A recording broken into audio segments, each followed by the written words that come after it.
bowing in salute to the visionary scientist with a sincere reminder of the second aphorism, the highest ideal of cure is speedy, gentle, and enduring restoration of health by the most trustworthy and least harmful way. Today I'm here with my topic of deliberation and insight to evidence based homeopathy through case study analysis. Friends, we knew homeopathy is the second largest system of medicine practiced globally, and it's the third largest system practiced in India. And Andhra Pradesh and Telangana is a hub for homeopathy. Do you agree? Yeah. The success of homeopathy is all because it's based on the law of nature, that is, like cures like, and the law of minimum dose. With the safety and scientific validity of homeopathy in preventing and treating global pandemic, a revolutionary vision and a new paradigm in the process of healing mankind has begun. An innovative multidisciplinary collaboration and integration of conventional system with Ayush to cope with the diseases and the distress of 21st century. And in association, this is our Malakreddy Homeopathic Medical College Hospital, which has a MOU with Basveshwar Teaching and General Hospital. And here lots of patients are referred to us, not in the given up circumstances, but also as a part of integration. Presenting to you the report of MRI scan of a fetal brain. The lady here is 22 years old, and the report reads as follows. She is a primate with 26 weeks of gestation.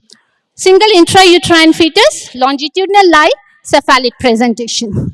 The left lateral ventricle measures 11 mm, which is mildly dilated, and the rest of the report is all normal.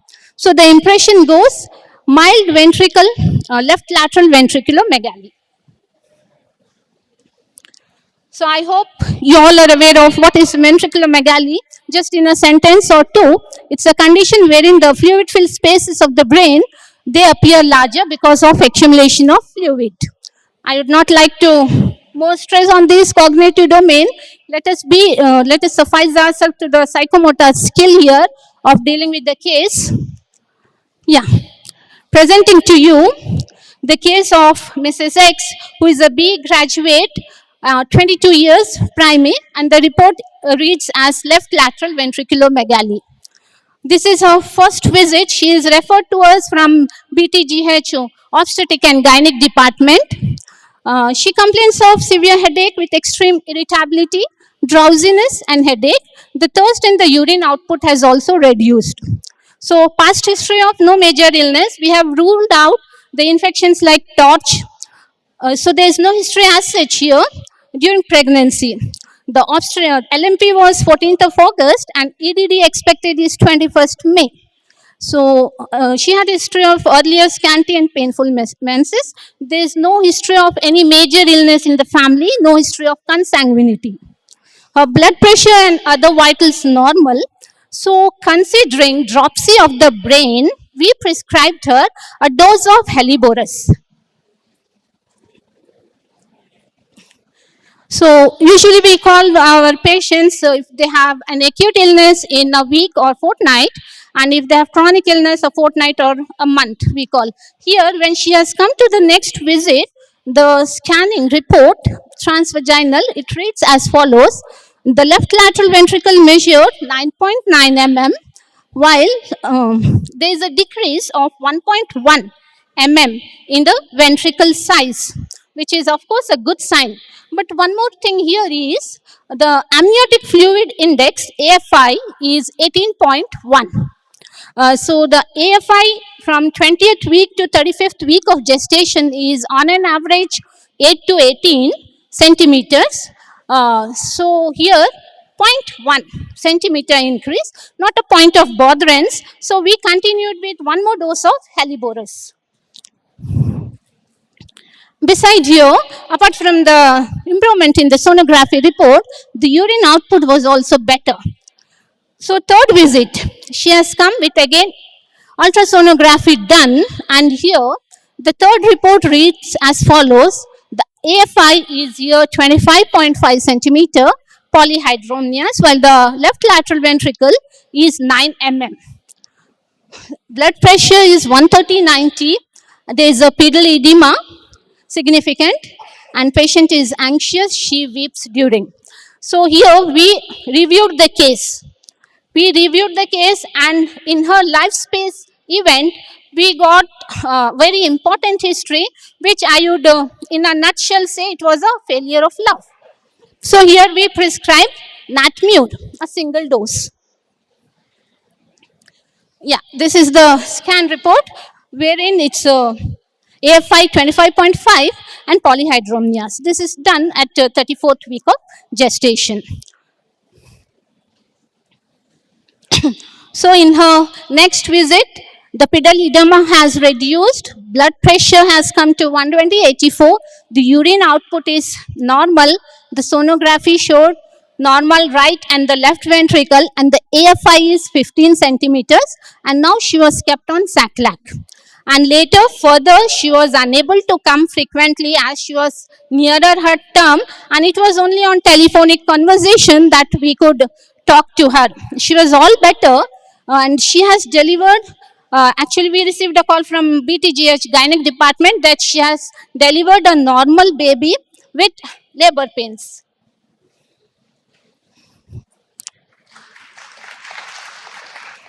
Thank you. So here, let me justify the prescription here. Okay. So first and foremost, we gave Heliborus taking dropsy of the brain into consideration. Okay, that was our acute, or more, I would say it was a superficial prescription. Okay, and Heliborus, no doubt, it has worked. It has reduced the edema from the center. But anyhow, there was a migration of the fluid towards the abdomen and the peripheries. There was a migration. It means, though we are in the process of recovery, we can't expect a complete cure because we were superficial in our prescription. Yes? Then when we gave Natmur, because we have hit the cause here. Natmur has hit the cause, and with only single dose, we could get a normalcy, a live fetus, a live baby without any abnormalities. So this is once we reviewed the case. So what is the take home message of this first case is, don't be superficial in case taking. Case taking works a lot. To find similima, case taking is essential. Don't be superficial in case taking. If you are superficial, you will never get a good, complete recovery.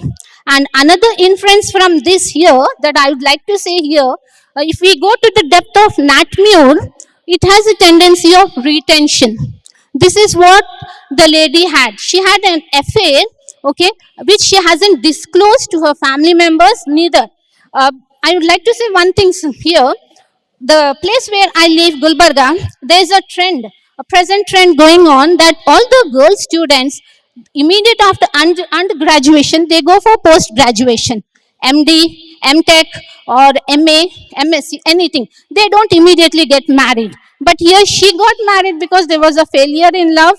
Now the person whom she loved has already married, so there was a failure, and so she has submitted to the surroundings with all, retaining all her emotions within herself, and this emotional retention has resulted in fluid retention in her body, first at the center, then the abdomen, and then the peripheries. So anyhow, the constitutional medicine was able to absorb this fluid retention, absorb the pent up emotions, and give a very, or ventilate her emotions in a very good way. So she would say everything on telephonic conversation, and she's so happy.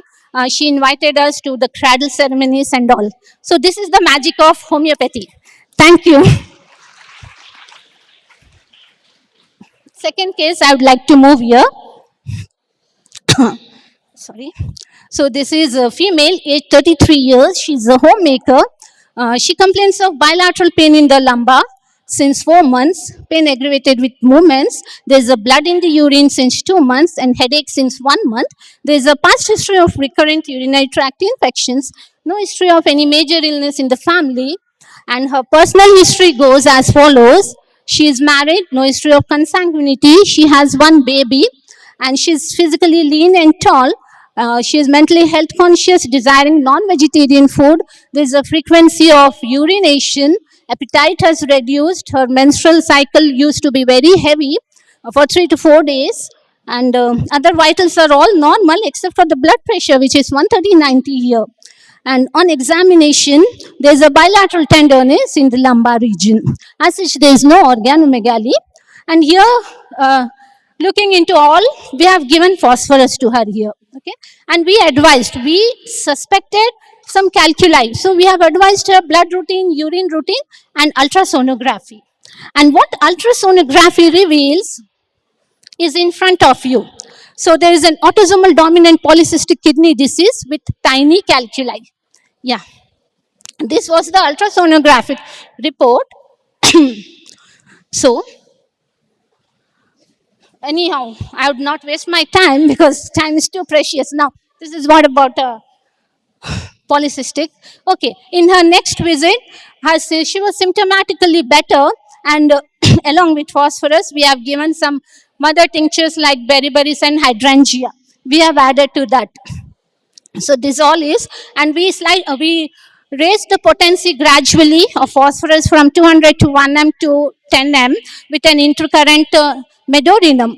We have given as an intercurrent here, and we raised the potency, and we expected good results here once we added medorinum.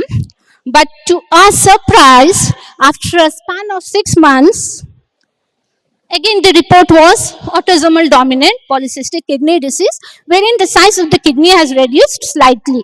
But anyhow, the cysts, multiple cysts were persisting here.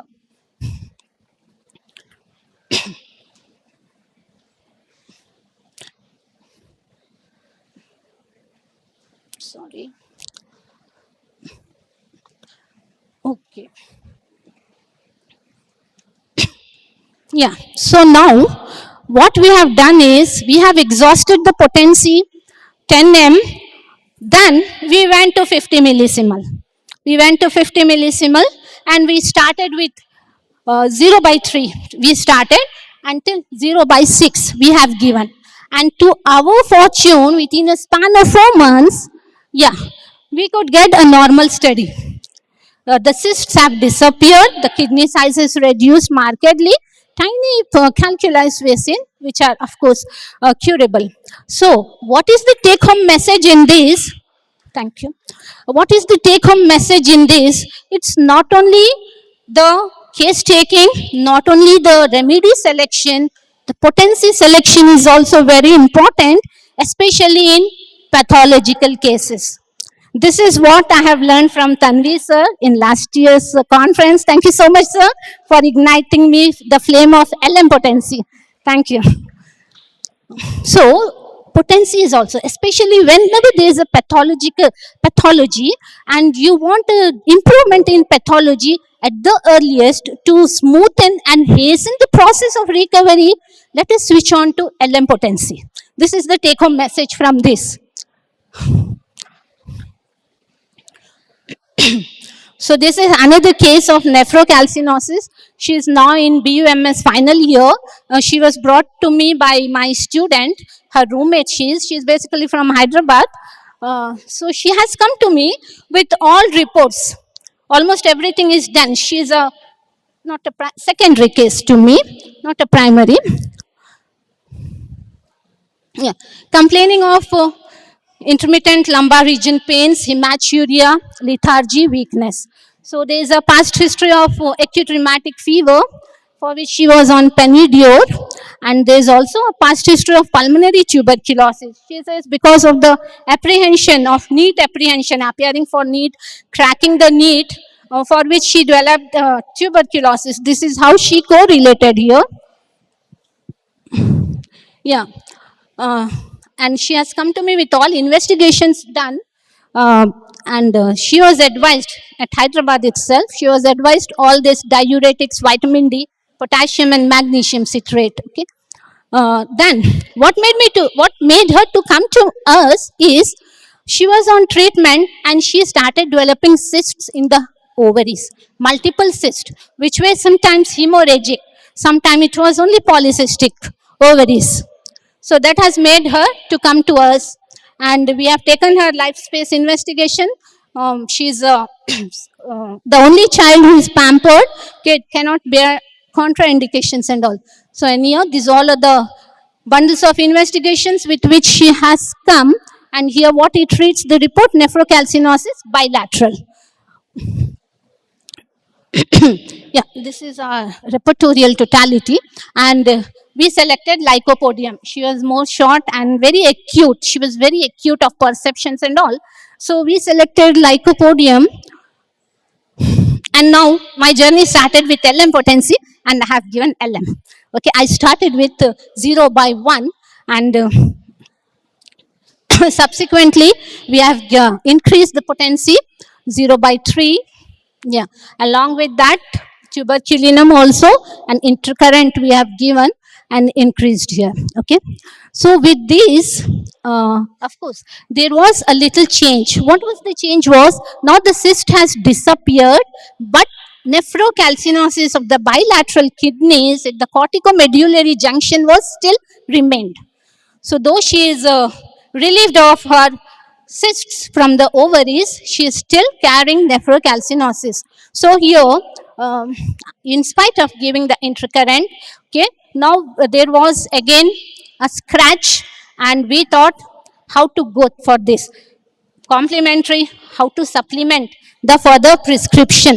Okay, calcarea, sulfur, lyco, either following the lycocalcareous sulfur cycle or just lyco complementary phosphorus.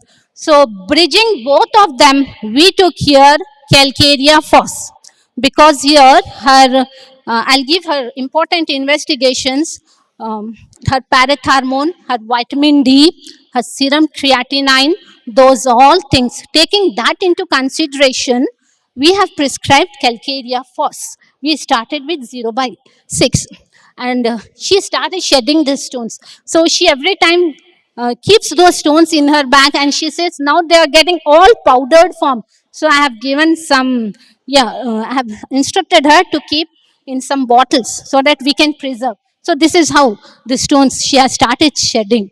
Yeah, these all are the reports. Anyhow, I have compiled all the reports in a table form. Yeah. So along with the dates, okay, 4th November, 16th of February, and 16th of June, 17th September, and 12th December. And she is due for the month of February. Once in 2 months, she comes here. बहाना मिल जाता है उसे घर आने का, अपने college में बोल देकर आ जाती है, to get all those investigations done. So her serum creatinine, if you just go through, from 1.69 it has increased to 1.92. Anyhow, the last report is 1.8. She is in the process of recovery to her creatinine, which is very important, because those with nephrocalcinosis, they have the possibility of landing with renal failures. And then serum calcium here, it was 7.5, then 8.7, and then 9. So there is an increase in the serum calcium, which is also a good sign here. Anyhow, vitamin is still lesser. It's 11 nanograms per milliliter. And her parathormone, as of she has done, is 375 and 304 picograms. And urine proteins were earlier negative, but now there were some traces of proteins and plenty of pus cells. But anyhow, we have given calcarea phos, and we are in the hope of getting recovered. More than half the journey, the case is done, half the battle is won, and depending upon the investigations, we expect a good recovery. So this is still an ongoing case. This I have presented in order to deliver the take-home message that once you give the similimum, how to supplement your similimum with the next medicine. Either you are deciding complementary medicine, inimical, or a follow well, or bridging these all things. This was the take home message of this case.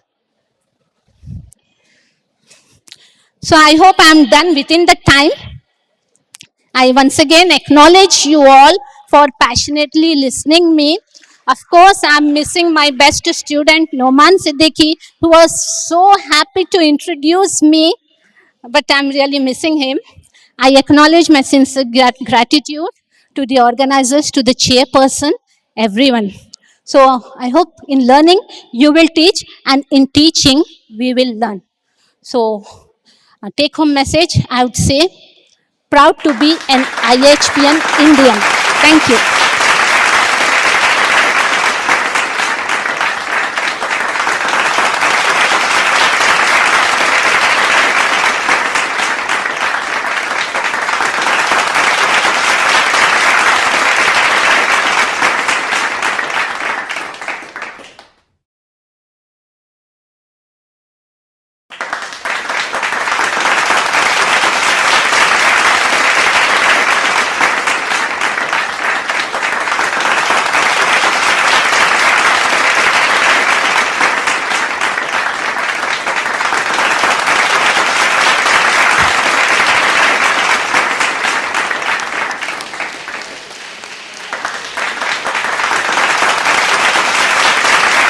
Thank you very much, ma'am.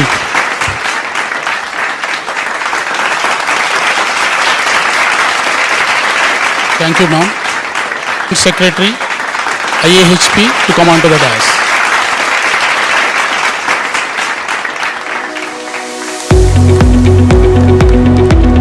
Shomoti, sir. Vice President. I request Dr. Sudhanshu Arya. Dr. Mahesh.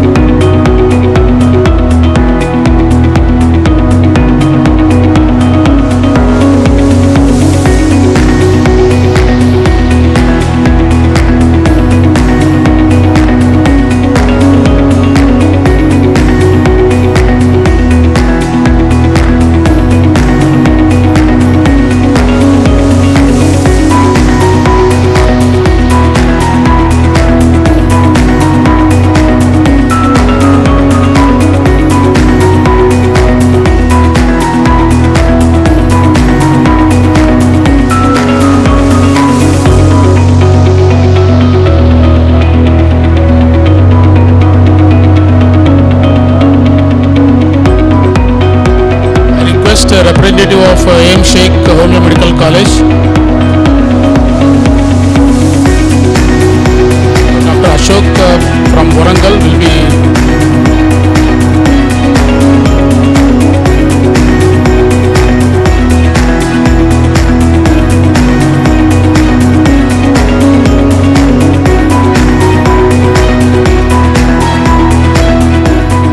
he has been a PhD guide at Lincoln University College, Malaysia. So let's hear it for him. Thank you very much. So my topic of today is psychiatry and homeopathy. So before going to my cases, I would like to introduce you the brief account on psychiatry. How to tackle psychiatric cases in homeopathic practice. Actually, homeopathy and psychiatry are synonyms. For treating physical illnesses, we take mental symptoms, but to treat mental illness, we are always in the form of anxiety. We always treat mental disease with anxiety. So let us see how to tackle in a homeopathic way, all psychiatric cases. Aphorism number 210, Dr. Hahnemann told that all mental illnesses are soric in origin. They are all called one-sided, which appear to be more difficult to cure.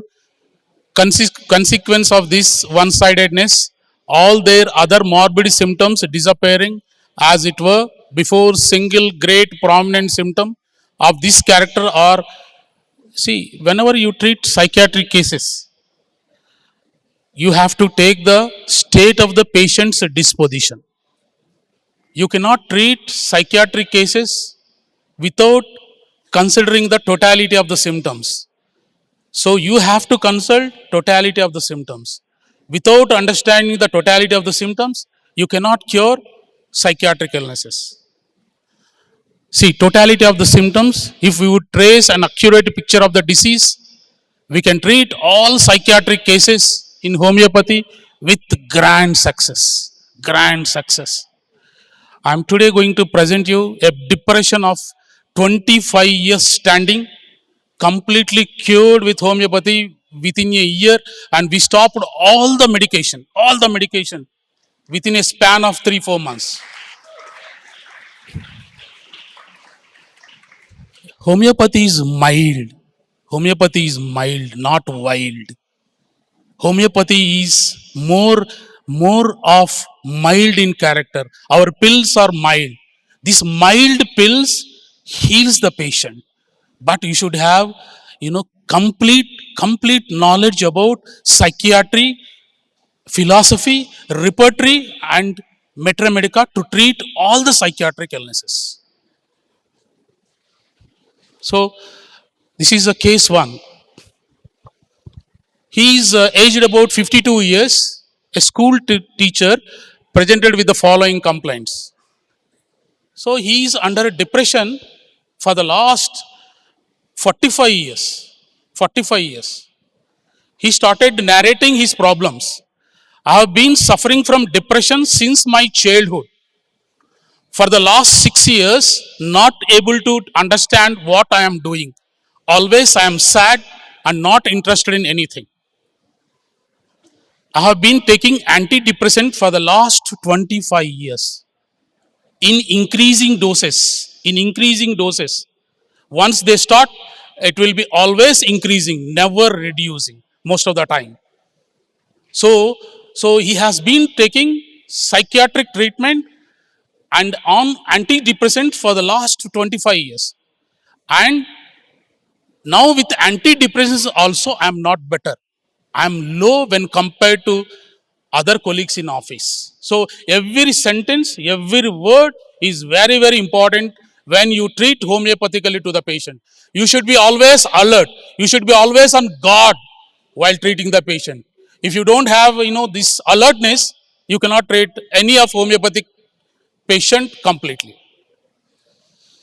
I'm also suffering from sleeplessness. I don't get sleep. I have to take a sleeping pill, tranquilizer every day. And he is having sleeplessness, body pains. If he doesn't sleep, next day he will get body pains.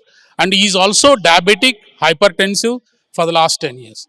The beauty of homeopathy is when you give perfect medicine, constitutional medicine, everything will heal out with a single or frequent, very, very minimal dose in homeopathy. That is the beauty of, and you should, all of us are very fortunate to become homeopathic doctors because all the medicines, all the systems of medicine, there will be a comma for the disease. Only homeopathy has got full stop.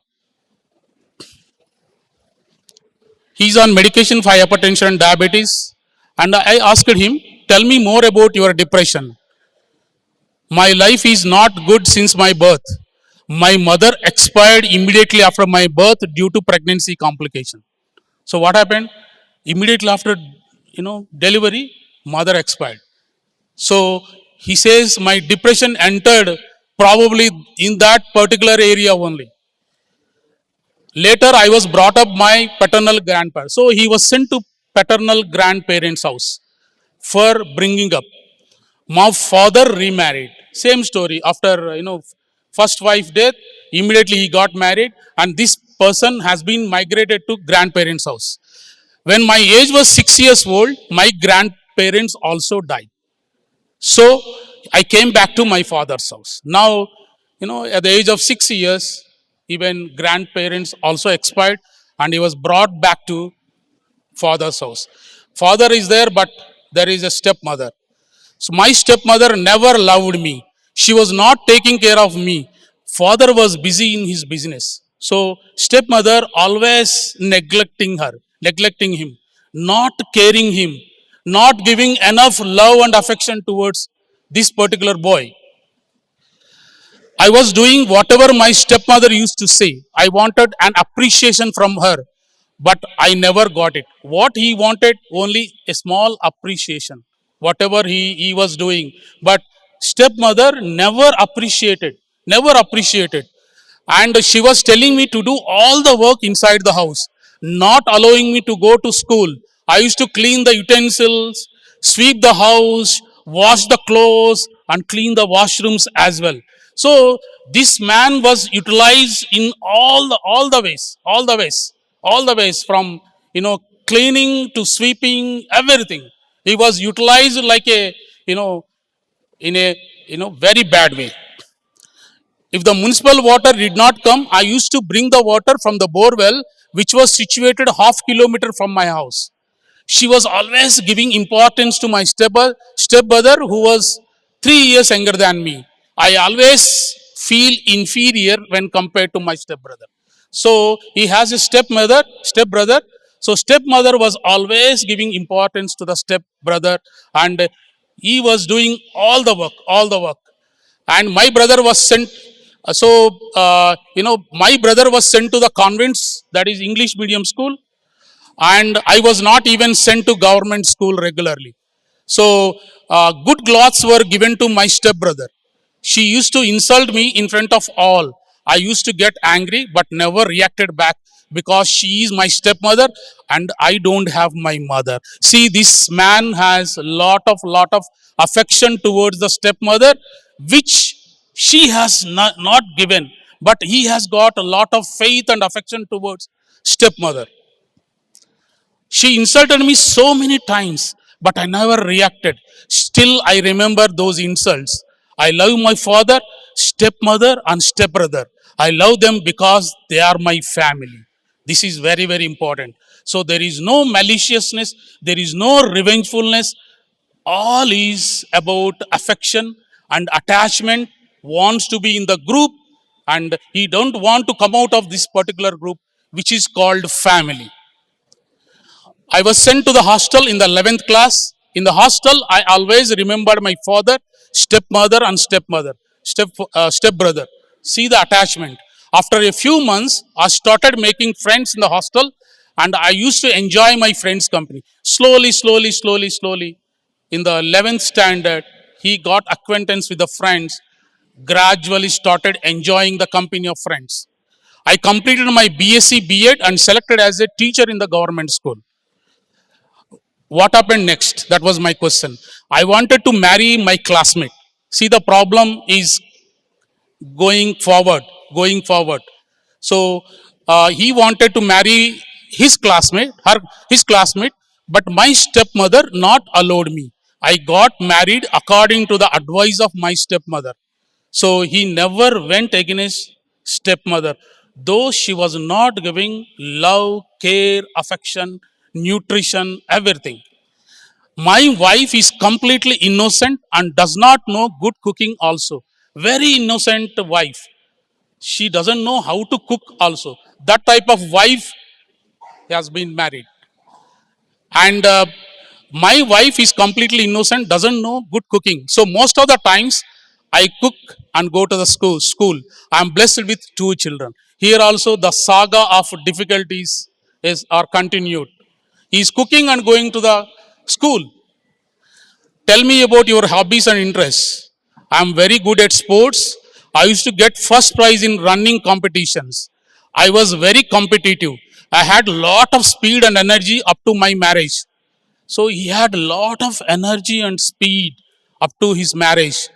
And I used to do all the work, whatever was told by my stepmother, without any exhaustion. So all the what we have described, all the work has been done by him without much exhaustion. There was a speed in him, there was energy in him. But after marriage he is completely drained.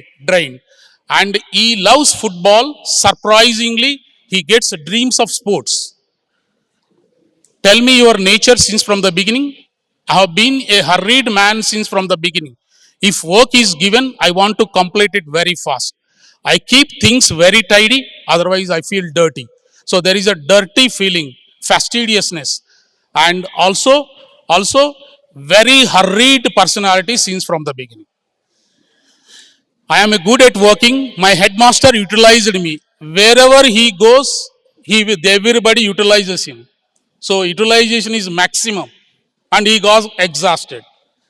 Wherever he goes, for example, headmaster also utilized me in extra classes whenever other teachers were absent.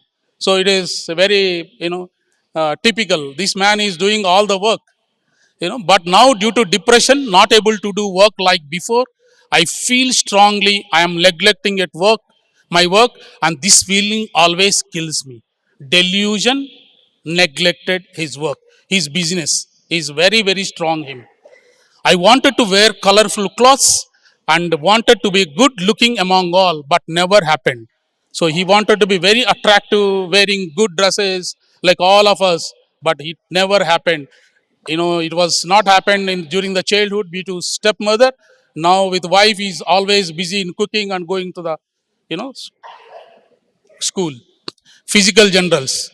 Feels weak always, feels energetic by drinking glucose water, constipated bowels, offensive smell, dreams of sports, very much prominent, offensive from axilla sweat, urine offensive. See, this offensiveness is running throughout the remedy.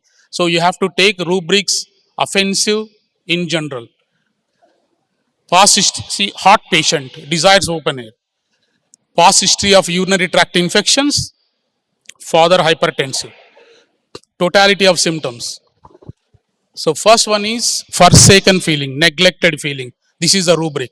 You can see in the repertory. Whenever you see, neglected feeling, you have to take rubric called forsaken feeling. The basic nature of the patient is hurry. There is a dirty feeling. Opposite is fastidious. The rubric has been taken. Delusion, insulted he is. He has been insulted by the stepmother since from many, many years. And he has got a strong feeling of neglected his duty. And you know that dreams are very, very important if they are recurrent. So I have taken the rubric dreams of sports and offensive discharges is a running in 2-3 locations. So it becomes a general and hot patient.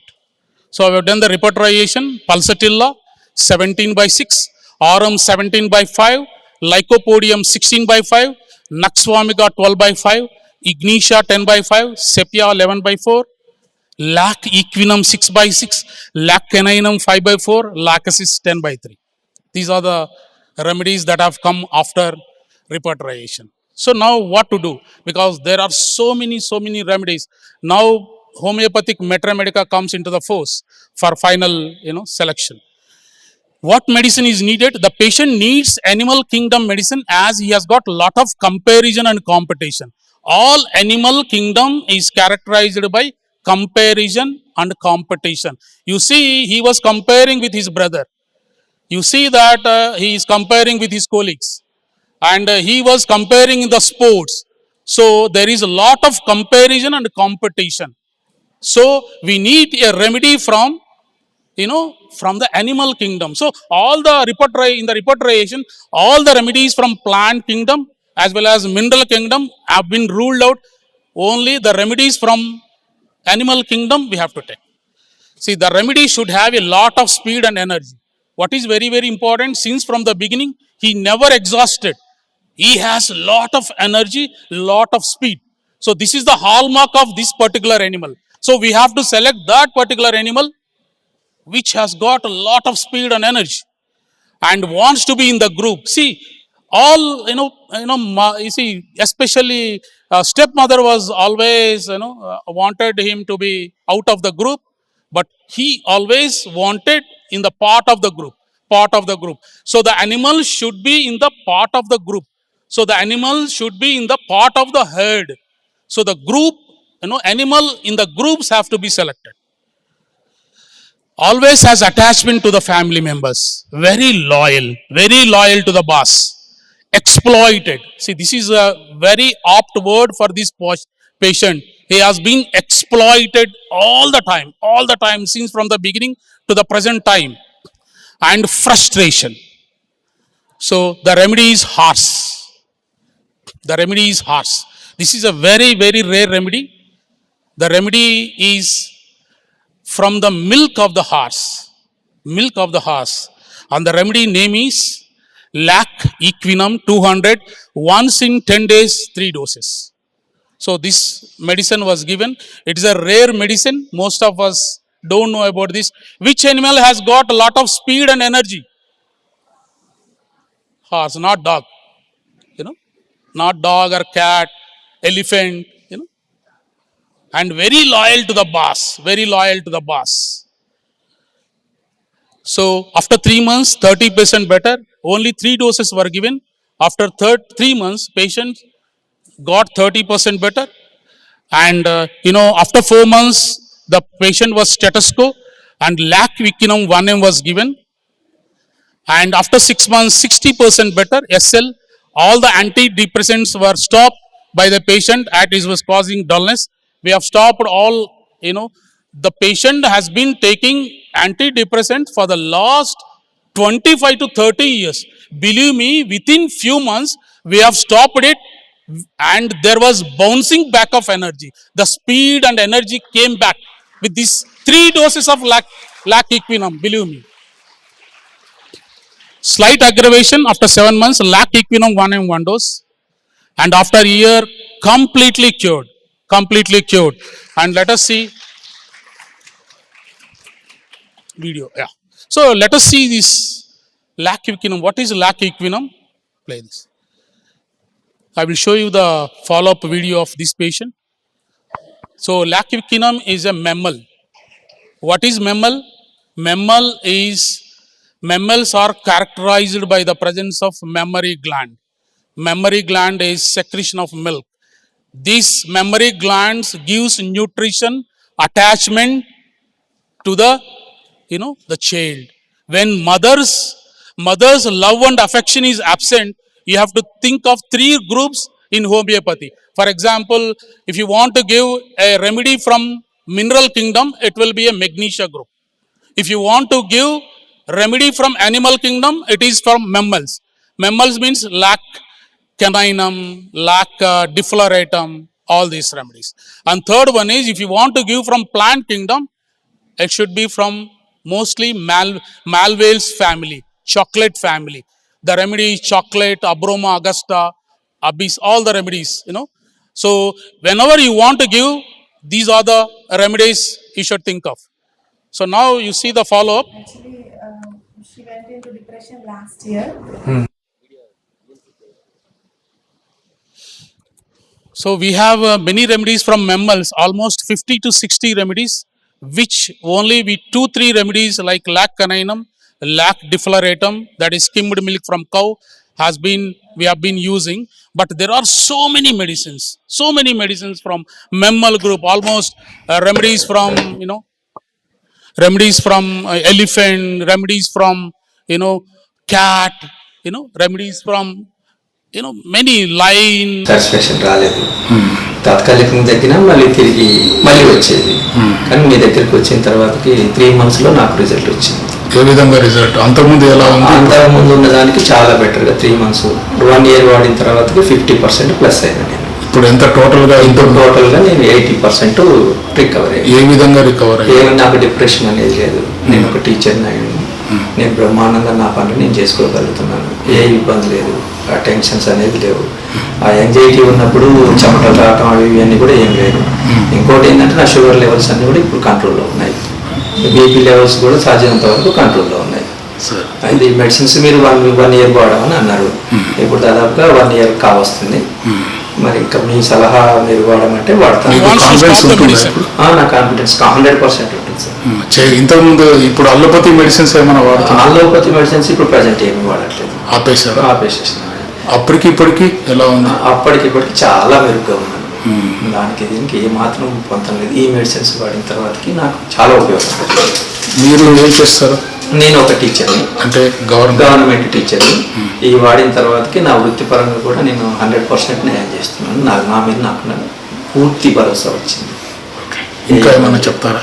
ఇంకా ఏముందంటే sir, అల్లోపతిలో నాలాగా ఇబ్బంది పడేటువంటి వాళ్ళు ఎవరైనా ఉన్నా మీ దగ్గర వైద్యం కనుక తీసుకొని వాళ్ళు కూడా తొందరగా ఆరోగ్యవంతులు కావాలని నా ఆకాంక్ష సార్. వాళ్ళు తప్పకుండా గోరెంట్ల గారిని సంప్రదించండి. తప్పకుండా మీకున్నటువంటి రుగ్మతను దూరం చేసుకోండి. ఇది నా యొక్క వ్యక్తిగతమైన అభిప్రాయం. మీరు అక్కడికి వెళితే మీకున్న సమస్యలన్నీ కూడా సార్ చాలా ఓపికగా వింటారు. దాంతోపాటుగా మనకిచ్చేటటువంటి వైద్యం కూడా ఖరీదైన వైద్యం కాదు. చాలా మన పరిధిలో అల్లోపతి ఒక్క మెడిసిన్తో సమానం. ఒక నెల మందులు కూడా దానికి ఒక్క మెడిసిన్ ఒక ట్యాబ్లెట్కి అయ్యే ధర కూడా కాదు. కన్సల్టేషన్ లేదు. మనకి ఇచ్చేటటువంటి 1000-1500 మనకి నెల రోజుల ట్రీట్మెంట్ వస్తుంది. ఒక సంవత్సరం కనుక ఇది వాడితే సంపూర్ణమైనటువంటి ఆరోగ్యవంతులు అవుతామని. So what he is saying that he is much better with homeopathic medication. He stopped all the medication. First 3 months 30% better. Later 1 year 80 to 100% better. He was bouncing back his energy, and his energies are channelized, and he is doing better in his office work. And he recommends homeopathy so that all the mental diseases will be treated. So this is the very rare remedy, lac equinum.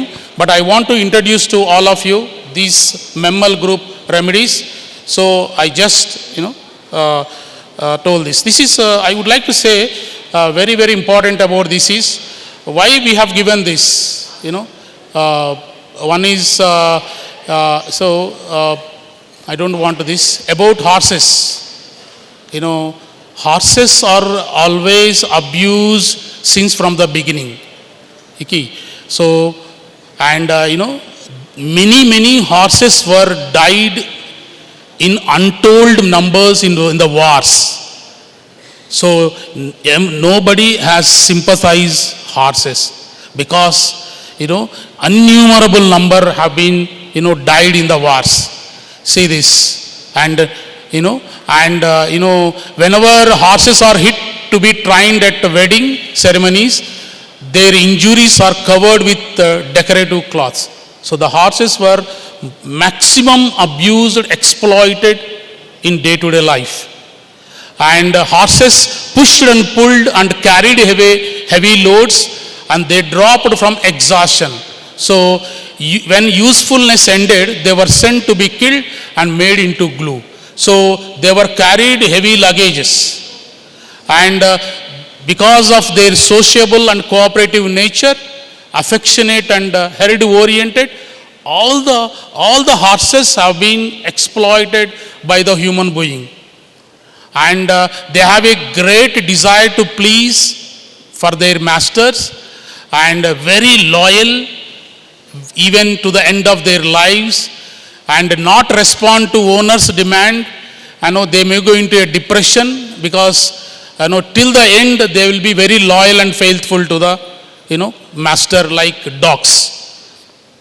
And a race horse is intentionally kept in a very small paddock, so it develops an unnaturally intense state of pent-up energy. Even they will be keeping in a very short places, very small places, so that they will get that energy that will be used for races. See this where they kept. So they have not given sufficient place to live as well, and they have been exploited in a maximum extent. If you name one of the animal who has been exploited since 6,000 years, it is horse. Horse is the first animal who has been exploited. So in this patient also you can see lot of exploitation was done by all the people, including stepmother and even headmaster. So say like this. So see this. This is about horse, and they are graceful animals, and what is very very important is their speed and energy, alert and restless, and they are prey animals. They are not predators. Predators means they will dominate, like tiger. Tiger is you cannot do anything because tiger is a predator, dominant group. But all horses, dogs, cats, cows, all these animals are prey animals where we can dominate. So because of this patient never bounced back towards the people who have been exploited. And and you see this is very, very important to know about mammals. Mammals are head oriented. They have got super ego. That is according to the Freud philosophy, Sigmund Freud philosophy. What is super ego? People who have good and bad. For example, a snake doesn't have super ego. There is no good and bad. But you see the mammals, it has got good and bad. It never hurts you. If you hurt a reptile patient or a snake patient, snake has a poisonous gland. Definitely they will take revenge. Whereas if you see the mammal, you don't have that particular revengeful nature because of high development of super ego. Super ego is nothing but good and bad. So the people who have a super ego, good and bad, what I am doing, good or bad, always. Here the patient has super ego, never bounce back towards the stepmother. That shows the patient has super ego. When compared to snake, mammal remedy has been prescribed. So the mammal which is herd, which has got speed, energy, lot of exploitation, simple, it is horse, and the remedy is lacvicinum. I thank very much for giving me opportunity. I have another 2-3 cases to show up, but we don't have time. Thank you very much. I thank all the organizers of Iihp. I'm my president, my scientific committee chairman, and Dr. M.A. Rao sir, my M.N. Raju sir, and Madhu Varanasi, my friend Dr. Srinivas Murthy, for helping me to present this case. Thank you so much. Presentation. Now I would like to invite Dr. Rashid Akhtar from Baxter's College to felicitate Dr.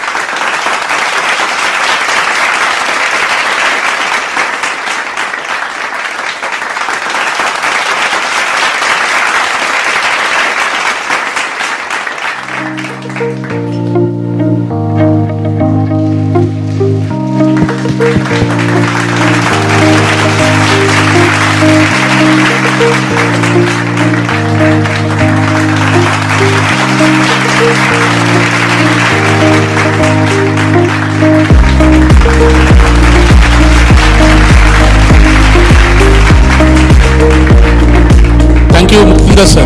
You are always our motivator.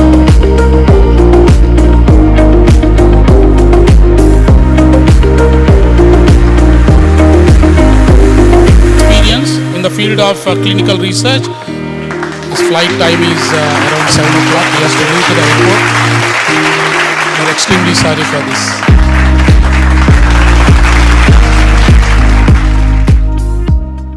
All the delegates and my dear students. Yeah, thank you so much. And today my topic is on facilitating healing in diabetic foot ulcers with homeopathy in a multidisciplinary setup. So coming to the, every one of us know that diabetes is the most common and the most troublesome lifestyle disorder, and till date also its management is a challenge to the medical fraternity. All of us, all the practitioners also on a daily basis, they see these diabetic patients and their management is very, very difficult and very, very tough one also. And the diabetes, especially in India, it is rising in an alarming pattern. A study was done by ICMR, a very cross-sectional long duration study. It's from 2008 to 2020. The data in different parts of the country has been collected and it has been assembled and it has been reported, and recently in 2023 in Lancet journal this has been published. This data has been published. So as per this data, diabetic population are almost 11.4% and pre-diabetic population is almost 15.3% is found in India. And this is a very alarming rate of increase. And this data is pre-COVID. And all of us know that after COVID, post-COVID, a lot of surge in the novel diabetic patients, that is de novo, newly diagnosed diabetic patients are reporting to all our clinics. So now if the statistics would have taken, it would have been more alarming. So this is the increase in the diabetic patients population, and that is why it is India is called as the diabetic capital of the world, and even it is a diabetic epidemic is going on almost in the world. And also the various complications, coming to the various complications of diabetes, as you all know, one of the most devastating complication is the diabetic foot ulcer. And it is very a painful disorder, and also this complication, and also it is a lot of cost burden upon the patient. As per the WHO, it is one of the serious and the costly effects of the disease. And you can see in one statement, if you want to see the intensity of diabetic foot ulcer, every 20 seconds, a lower limb is lost to this disease somewhere in the world. So such grievous this condition is, this complication is. And in a study reported in Nanoscale Advances in 2022, it has been reported that if you see the graph, it is the all over the world graph, and in this graph, our India stands in 5th position. That is 11.6% of diabetic foot ulcer patients we have. The prevalence is so much. So definitely it is a very crucial complication to be addressed. Keeping this seriousness in view, Central Council for Research in Homeopathy, an Apex research organization, has conducted 2 significant clinical trials at Hyderabad Center. And this Hyderabad Center, at that time when these studies were conducted, is situated in an allopathic hospital, that is Princess Durushavar Children's and General Hospital in Purani Haveli, Hyderabad. At that time, we have the institute in that hospital. So these 2 studies were taken up. One is a prospective observational study from 2006 to 2008. Another one is a randomized control study, 2014 to 2017. So these 2 are the studies which were conducted. And this is the center. Because treating diabetic foot cases is not an easy task, and it is not a one-man show. One man cannot manage these diabetic foot ulcers. You need a multidisciplinary setup. First point is people consider it as a surgical case. So definitely coming to a homeopath is also very difficult. These cases, seeing these cases in our clinics is also very difficult. Nowadays, we are still seeing these cases in the clinics, but it is really, we won't get these cases in the clinics. So how we ventured into this, I want to say within 2 minutes that how we ventured into this diabetic foot ulcer thing. Like it's a surgical domain, as I told you. So as our institute is placed in an allopathic hospital, we had an opportunity at that time in 2006 around, that a general surgeon from the hospital has referred a gangrene case to our OPD, as the patient is reluctant to go for amputation. And this is the case which I am showing you. Before treatment, the gangrenous part, you can see clearly. So with fortunateness, we had treated this case and we had healed up the case within 6 months. And the remedy given is lachesis and sickle core in 30 potency. And the beauty of this thing, immediately the surgeon and all the allopathic experts of the hospital were impressed with this, and they started giving us like, you start a project on diabetic foot ulcer, why don't you start and we will support it. So then we have planned and we started. Initially there was no evidence in the literature. If you see research literature, there was no evidences of homeopathy on diabetic foot ulcer. So this was a new venture at that time. So they asked us to go for an observational study. So we took up an observational study initially, and these study findings are, in this study we have enrolled 81 cases, and from them, see, keeping a diabetic foot ulcer patient under follow-up till the healing occurs is also a very big task. So among these 81 cases, we could follow up the 63 cases completely. Within 6 months period, the ulcers have healed up. The mean time of healing of the ulcers was 75 days. Initially, it was just a startup, so we did not have a narrow criteria, and we have taken all the cases which we had got. So superficial ulcers were healed within 30 days, and deep ulcers till the musculature were healed in 90 days. So a mean time of 75 days was the healing time of the ulcers. And also 90% of the ulcers, that is almost among the 63 cases, 57 cases healed up within 6 months. And this study has been published in American Journal of Homeopathic Medicine in 2011 winter issue. And this was a start, and we had a very positive note. And what happened is, during the publication of this when article is going on, we had a lot of discussion with the allopathic experts in the hospital, and a debate arose. In all the cases in prospective observation study were treated with individualized homeopathic medicine along with regular calendula dressings. So for all the cases we followed the same. So a debate arose when discussions are happening that either the individualized homeopathic medicine helped in the healing or the calendula mother tincture dressing helped in the healing. So this had been a debate among the experts. And we too, keeping this point of view, we have taken the next study, randomized control trial. And in this objective was to see in two groups. We divided the cases into two groups, okay? 60 cases, 30 in each group. And first group will have the individualized homeopathic medicine along with regular calendula dressing, and the other one individualized homeopathic medicine with normal saline dressing. See, when we see the previous studies, normal saline has been taken as a comparator with other medications for healing. So we have also opted for this as a comparator group. So we have kept 20 weeks period for the healing to take up. Secondary objective was to measure the ulcer size in the follow-ups, and the other one is we also measured the quality of life of the patient with a diabetic foot ulcer short form questionnaire, which is a widely used validated scale to assess the quality of life in these patients. So this is the way we have went with. 277 cases were screened, 60 cases were randomized, 13 each group, as I told you. The study is registered under CTRI before the enrollment. So we had a little inclusion criteria. In this, we had taken the diabetic foot ulcer vagueness 1 and 2 stages.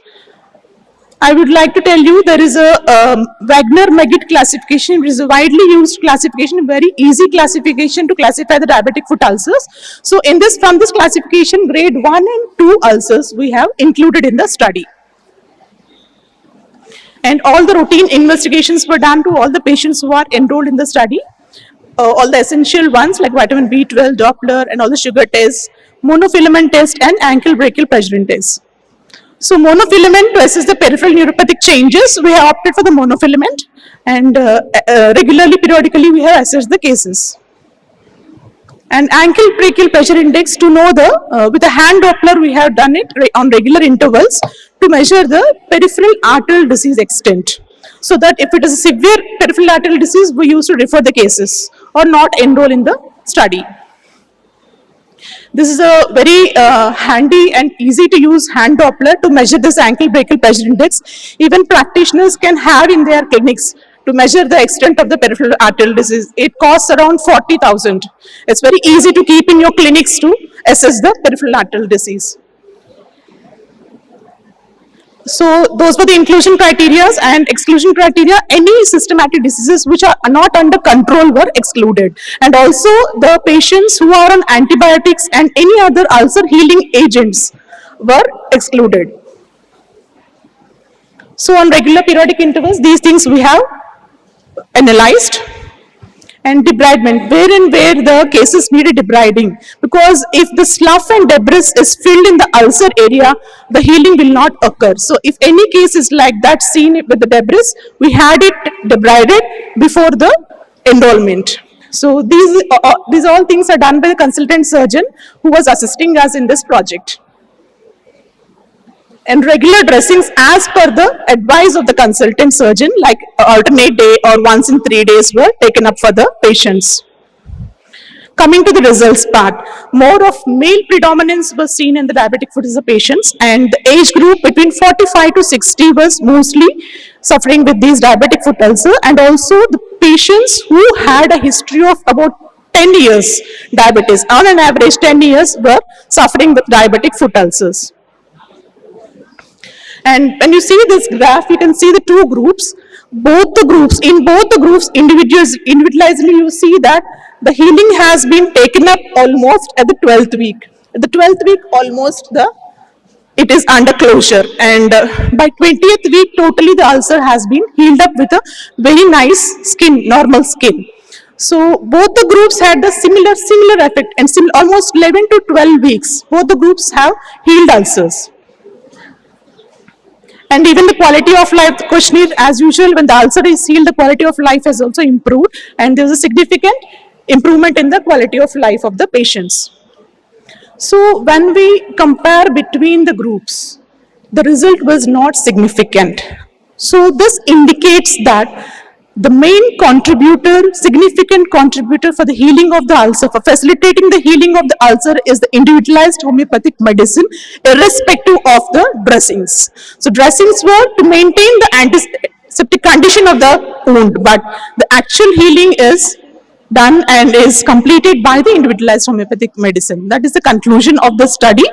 And the remedies which came up are arsenicum album, lycopodium, silesia, sulfur, phosphorus, and sepia. These were found effective. I will show you the cases, sample case from each of the group. The healing within 20 weeks. And 2 more cases also I will show. The healing you can see. The skin has come up normally. This is another case where you can see the healing process. And this study has also been published in Indian Journal for Research in Homeopathy in 2020, October to December issue. And you can see this in Iihp, it is an open access journal. And whenever you treat a case of diabetic foot ulcer, you need to see that you follow all the practices which are needed to manage the confounding factors in a diabetic foot ulcer. See, it is not a one-man show. I already said you, it is a multidisciplinary approach. As it is a surgical domain, you need to be very careful while treating a diabetic foot ulcer patient. Just giving medicine and leaving the patient to himself is not going to work out.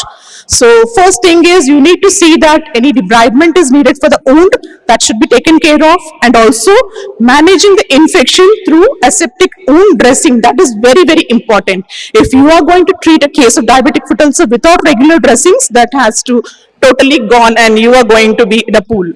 So these things are to be very, very well kept and managed. And offloading of the ulcer, you need to counsel the patient to offload his limb with a proper shoe, proper maintaining shoe, so that the pressure on the ulcer will be removed.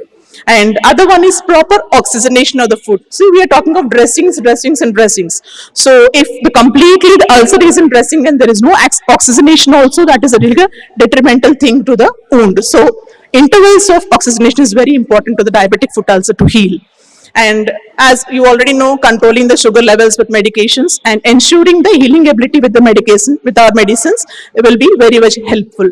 So treating a diabetic foot ulcer, this is a gold standard, and you need to take care of all these issues, then only you will be able to successfully heal the ulcer. You may think that if we are managing all the confounding factors, then what is the role of homeopathy in this? See, there are many of previous studies, and also we had an experience with this diabetic foot ulcer. Even keeping all the confounding factors under manageable condition, yet the ulcer doesn't heal. And here our homeopathy helps. Our homeopathy facilitates the ulcer healing in a faster way and a very safer way. That is very important. So this is my presentation, my acknowledgement to our DG, Dr. Subhash Kaushik sir, for giving this opportunity to present between the August gathering, and also organizers of Iihp, and special thanks to Dr. Tanveer ji, who has given me this opportunity, and all the co-authors of this study, especially the consultant surgeon, Dr. S.V. Masood. He has been throughout the study and encouraged us a lot. And Dr. Chetna Lamba, who has been helping in the designing of the protocol, and our former DGs, and my field team. As I told you, it is not a one-man show, and it's a collective work. And I had my field team in our institute, Dr. Surinarayana and Dr. M. Narsingh Rao. Dr. M. Narsingh Rao is in between us only. So a round of applause for my team, please. And last but not the least, all my patients who are involved in this study.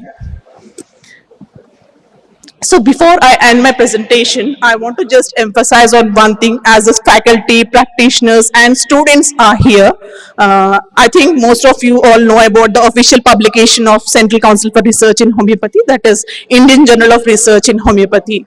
If you don't know, Okay, it's an open access journal on the website. You can just browse IJRH and you will get this Indian Journal of Research in Homeopathy. It is an open access journal and you can freely access the content. You can read online, you can download the articles. Okay, it is a Scopus indexed and most highly peer reviewed journal.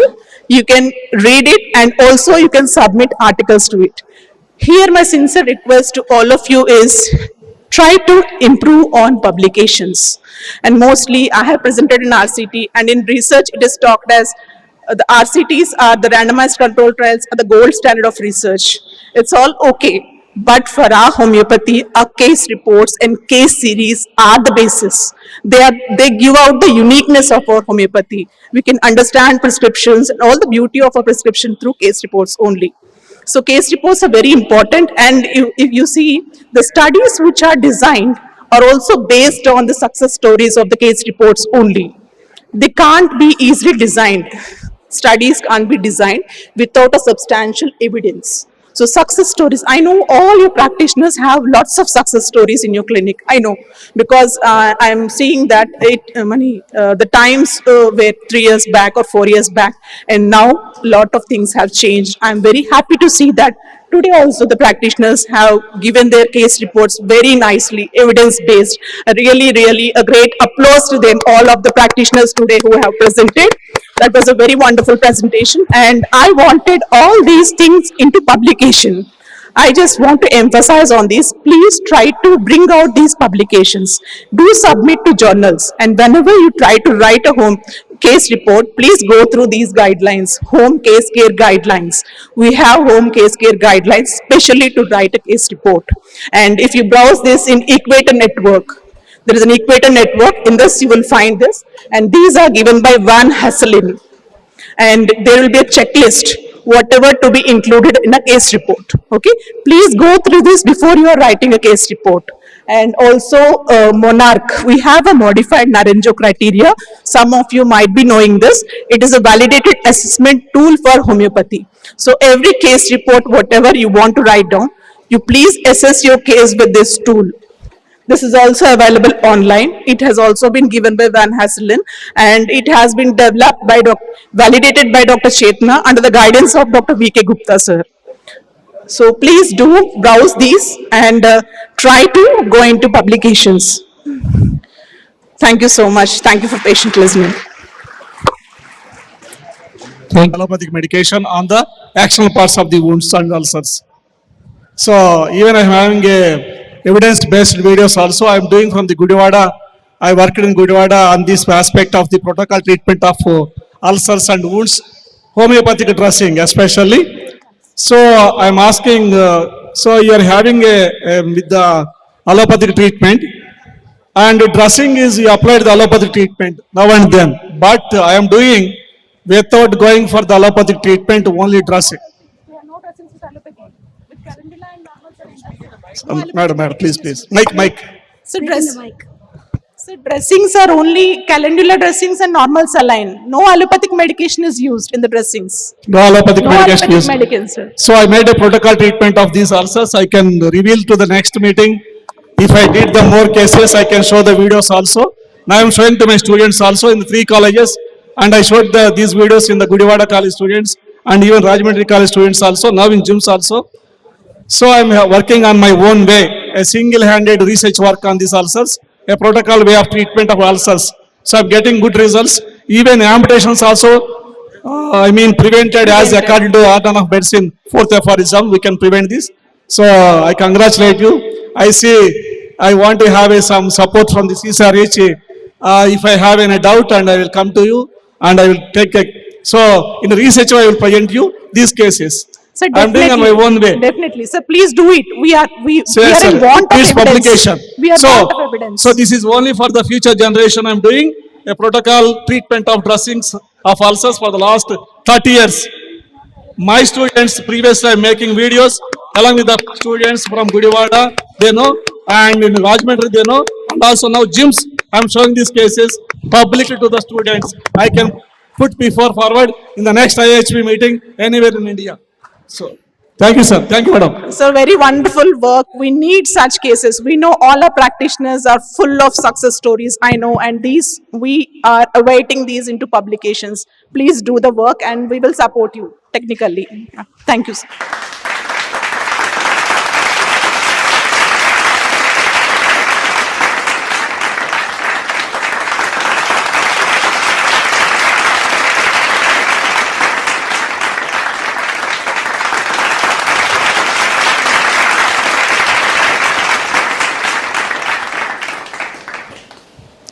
Thank you so much, sir. To present a memento to Dave's College. Thank you, sir. All your support. Thank you for your support.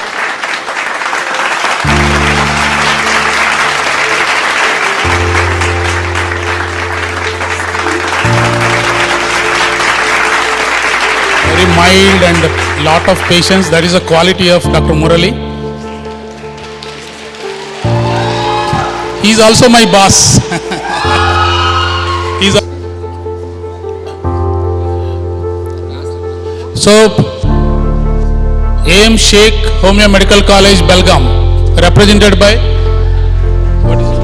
students of Iihp Sheikh Homeo Medical College. Thank you so much for coming all the way from Belgaum. I really thank Iihp Sheikh Medical College. I did my last PG on organ on from the same college, so we are all alumni also. I thank Dr. Saeed Bhai, principal of Iihp Sheikh College. He is my very close friend of mine. You just convey my humble regards to Dr. Saeed also. Thank you very much. Thank you so much. And I request all the new... Thank you, Dr. Hamsa Homeo Medical College for supporting this event.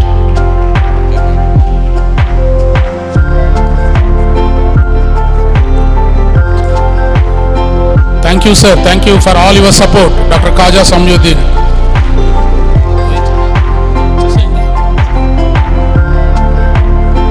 I request Dr. Srinivas Gupta.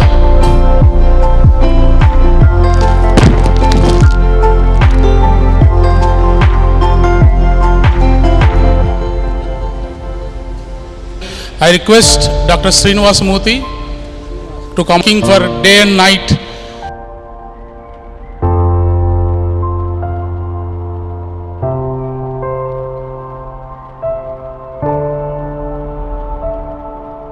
After the informative and elaborative presentation from my senior colleague, Dr.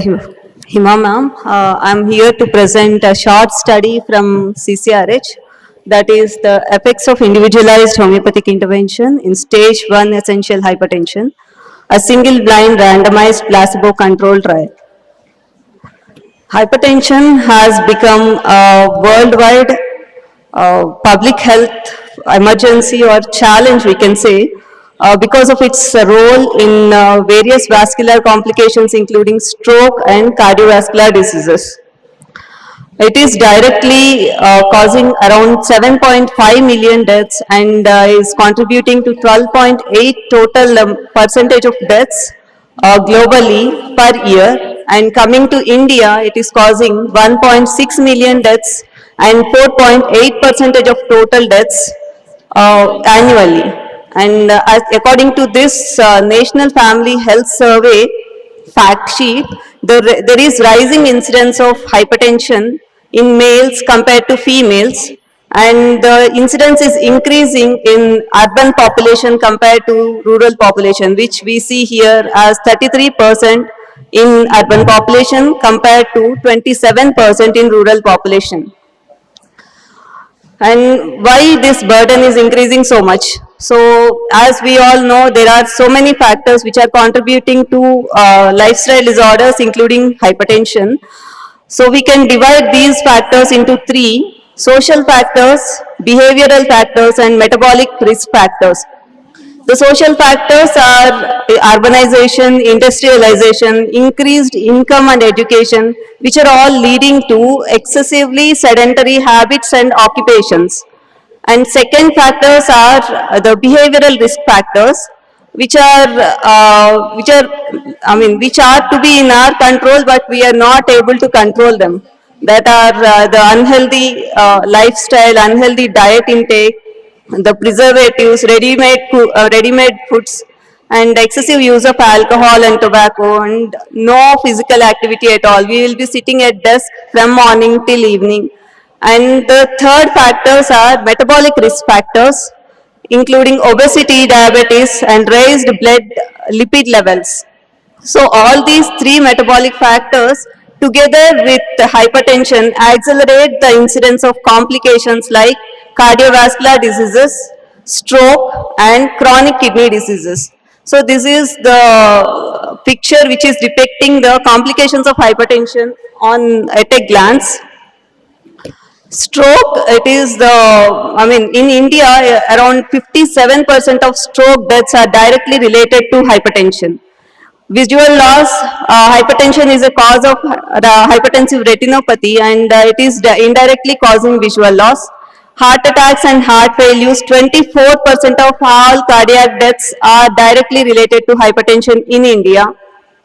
And it is also one of the major risk factors for development of kidney disease, chronic kidney disease, and consequent kidney failure. According to this 7th Joint National Committee for Prevention, Detection, Evaluation and Treatment of Hypertension, hypertension is divided into 4 stages, that is normal hypertension, pre-hypertension, stage 1 hypertension, which is 140 to 159 systolic and 90 to 99 diastolic pressure, and stage 2 hypertension is more than or equal to 160 systolic and more than or equal to 100 diastolic pressure. Indian guidelines on hypertension, they have classified the risk factors, and according to them, the patients who are having this stage 1 hypertension with no other risk factors such as diabetes, increased lipid levels, they have been stratified under the group of low risk category. And for these low risk category, the treatment advocation is done with caution. So they have been advocated to go for lifestyle modifications initially for a period of 2 to 3 months. Afterwards, then they will evaluate the case. Afterwards, then only they will think of initiation of any drug therapy.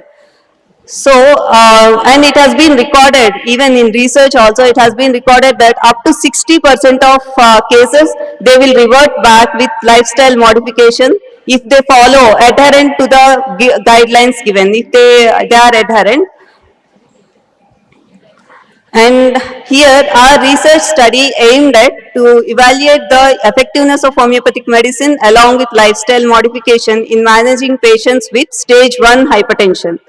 We have hypothesized that there is either no change or no significant difference between the two groups, that is homeopathic group and placebo group, or there is a significant difference, that is alternate hypothesis. The study was conducted as a single blind randomized placebo controlled trial in 5 centers of Central Council for Research in Homeopathy, which are placed at Noida, Imphal, Hyderabad, Tirupati and Chennai. The study has been ethically approved from Central Ethical Committee from our CCRH side, and it has all parameters that are meeting the good clinical practice guidelines of India, and all the procedures have followed the Committee on Human Experimentation and Helsinki Declaration. All those standards have been met with during the conduct of the study, and the study has been registered in CTRI. Coming to the enrollment of the patients of 30 to 60 years of both genders who have been falling under the essential hypertension of stage 1 have been enrolled into the study with their voluntary informed consent, and they should not have any initiation of allopathic medication at that time. And exclusion, all the cases who are having secondary causes of hypertension such as Cushing's disease or pheochromocytoma or any other chronic kidney diseases, and history of cardiovascular diseases, any other systemic illnesses, and patients who are on alcohol abuse, any other risk factors such as usage of contraceptive pills, pregnancy, lactation, and people who are not willing to give informed consent have been excluded from the study. And this is the measurement of blood pressure as we all do in our regular clinical practice. This is the procedure that we have followed. 3 readings from both the arms have been taken with 5 minutes apart, and the average of the reading has been taken for inclusion into the study. So, coming to the intervention, the enrolled patients have been divided into 2 groups randomly, and that randomization has been maintained till the end of the study, and the groups are homeopathic group and placebo group. For both the groups, lifestyle modification has been advocated commonly. Under the homeopathic group, the individualization principle of homeopathy has been followed strictly, and the medicines have been prescribed in LM potencies, initiating from 0/1 potency and raising the potency as per the need of the case. And placebo group, they were given unmedicated poppy-sized seeds in the same way as we give the LM potencies. The same prescription guidelines have been followed, except that is the unmedicated globules. Under the lifestyle modification for both the groups, we have assessed the baseline physical activity for each patient, and those patients who are already having a vigorous physical activity as their routine, they have encouraged to continue the same physical activity during their follow-up period also. Whereas those patients who are having a sedentary lifestyle at the time of assessment, they have been encouraged to go for 30 minutes of rigorous walking every day. At least 5 days a week have been recommended by us. And the dietary approaches to stop hypertension, that those guidelines have been followed during the advocacy of the diet, with low fat and low salt intake, and fat consumption has been curtailed to less than 20%, 20 grams per day. And all the patients have been advised strictly to avoid smoking and alcohol. And this is the physical activity scoring system that we have followed during our course. This has been developed by Ramchandran et al. According to this scoring system, the patients have been categorized into category 1, 2, 3, according to their nature of physical activity and the duration of physical activity each day. So for a week, it will be counted, multiplied into 7, and the total maximum score is around 70. And during the period of follow-up, the diet and physical activity adherence has been repeatedly inquired from the patient, and it is noted down in this format. Coming to the sample size, how many patients we have recruited? Actually, according to the rigor of the study, for maintenance of 80% power of the study, with 95% confidence interval, we have calculated that 120 evaluable patients have to be recruited in each group. With 15 to 20% dropout rate, we have escalated the sample size to 294 per trial. So this randomization is simple randomization process has been applied according to the computerized generated random numbers, and the assigned group at the time of allocation will have been maintained throughout the study. What are the outcome parameters that we have taken? This is the mean change in systolic and diastolic blood pressure at every month till the end of 3rd month follow-up was the primary outcome that has been taken up. Coming to the secondary outcome, the percentage of patients meeting the goal blood pressure of systolic blood pressure less than or equal to 135 and diastolic blood pressure of 85 less than or equal to 85 mm of Hg, the percentage of patients who have reached this goal blood pressure has been taken as secondary parameter. And all the statistical analysis, we have followed the intention to treat approach using the SPSS software, and the normality of distribution of baseline characteristics in each group have been tested using Kolmogorov-Smirnov test, and the repeated measure ANOVA test has been followed for calculation of p-value. And if the p-value is less than 0.05, then that was considered to be significant as per statistical analysis. So this is the flow of patients during our study. we had to screen a large number of patients to achieve our sample size of 217. And this 2,127 patients have been screened and 217 patients were enrolled, 116 in homeopathy group and 101 in placebo group. So these are the baseline characteristics which have been tested for normalcy.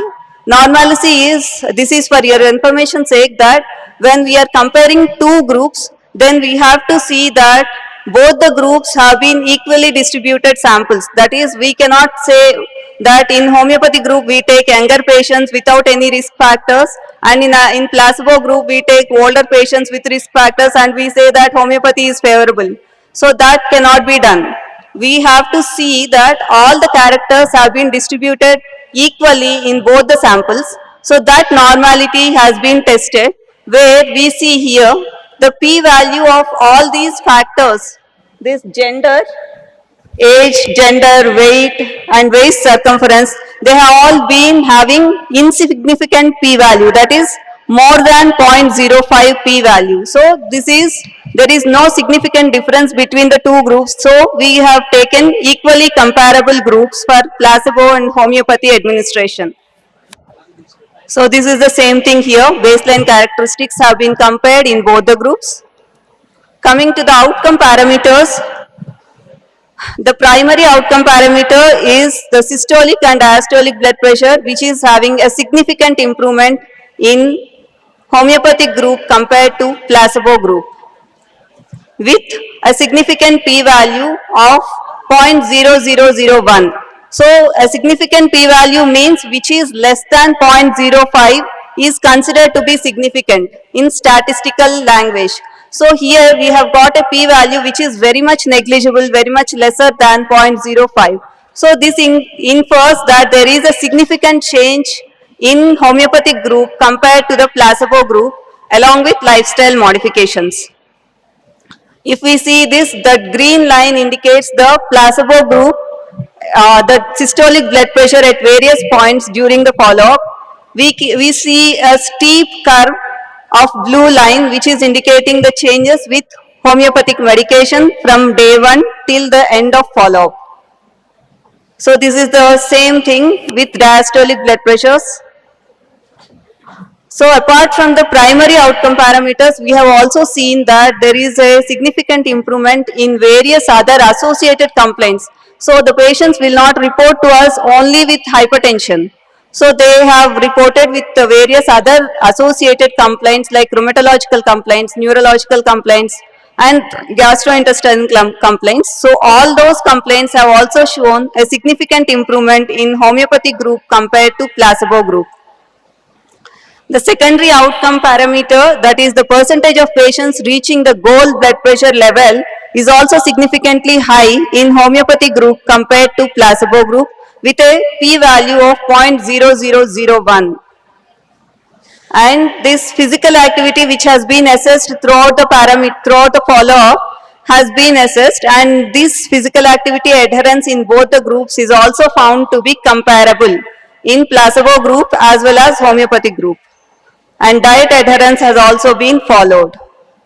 So these are the remedies that we have come up which have been frequently indicated during the study. Sulfur, natramur, lycopodium, naxwamica and phosphorus have been given in more than 10 cases in the study. So this study has been, although this is a single blind randomized control trial, there have been certain limitations during the conduct of this study. As it is a single blind study, we all know that there is a possibility of experimenter bias. That is, the patient is unaware that whether he is taking placebo or homeopathy, but the experimenter or the investigator is well aware of the indication of medicine, whether the patient is in placebo group or homeopathy group. So that experimenter bias chance is there during this study. And the ambulatory blood pressure measurement, which is the gold standard for any BP hypertension related studies, could not be done during the study setup because it needs at least 24 hours continuous BP recording.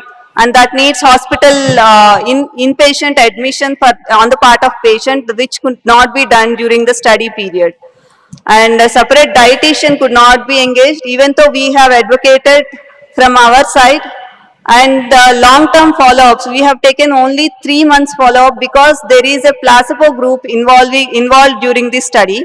So considering the ethical issues, we could not maintain a longer follow-up period during the study. So what we have concluded is that individualized homeopathy plus lifestyle modification was found effective over placebo plus lifestyle modification.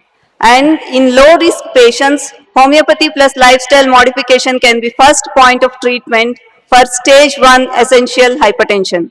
However, further trials with pragmatic design, with trials within cohorts design can be adopted to draw more inferences on different ranges of blood pressure with comorbidities reflecting our real-time practice.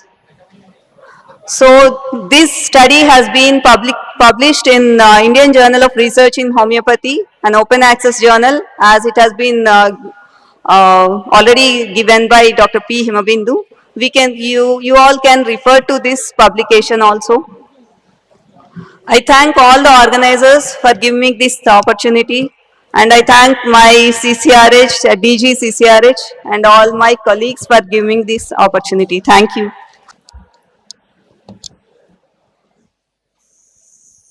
The topic was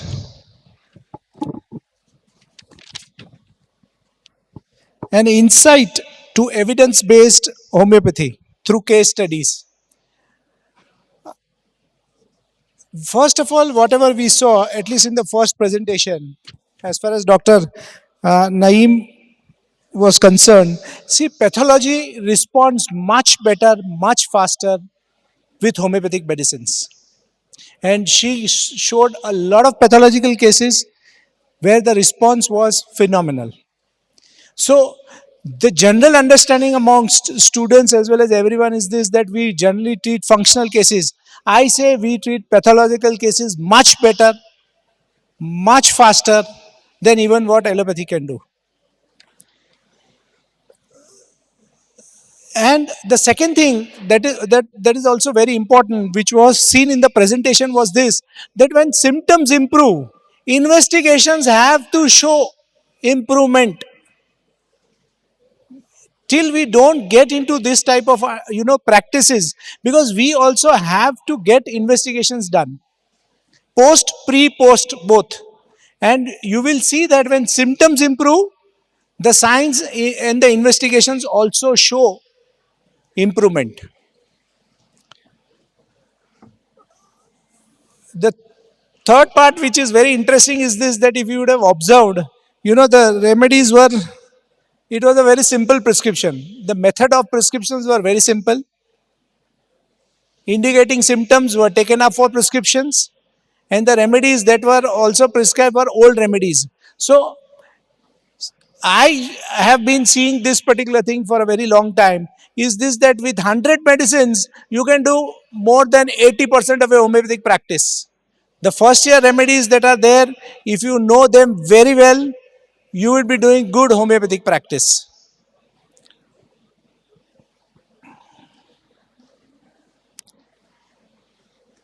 At least I found from her cases that homeopathy is easy to practice.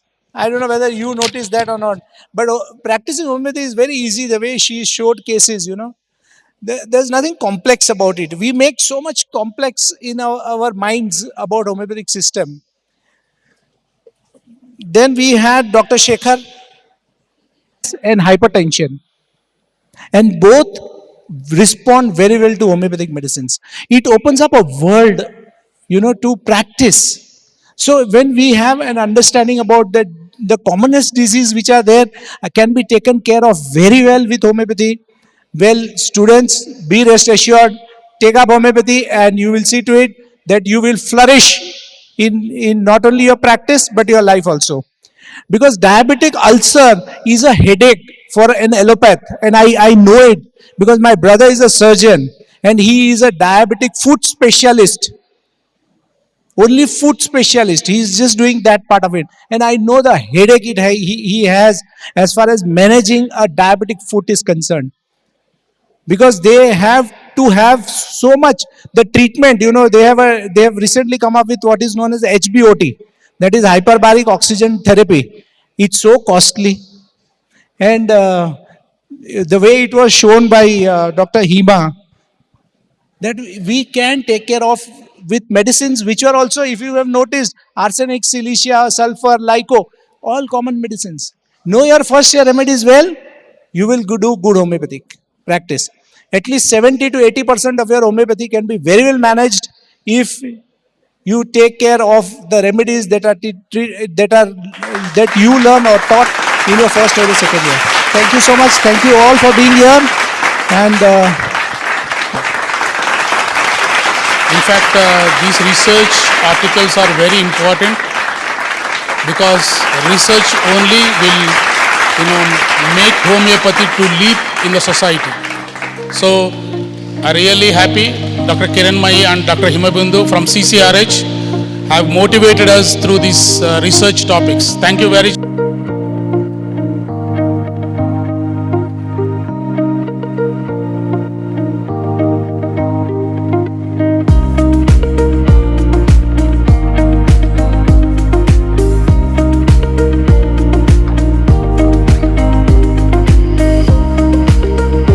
Recently in USA, he was awarded as Iron Man. So on behalf of IIHP, we proudly felicitate him. Congratulations, Dr. Srikanth Pillai. I request Muktinder sir, Tanveer sir, Raju sir, and Lingaraju sir, Gayatri Madam to felicitate. So Noman Siddiqui sir is, he's junior, but he is not Iron Man. Dr. Aruna.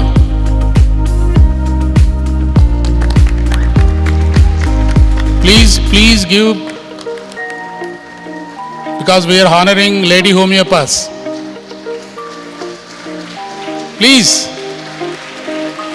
Thank you so much. Dr. Chandralekha from Karimnagar.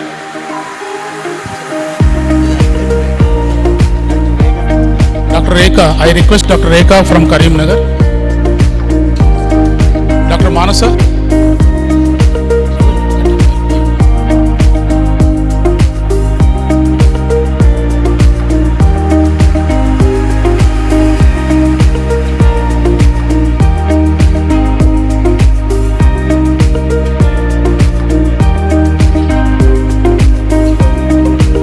Dr. Annapurna.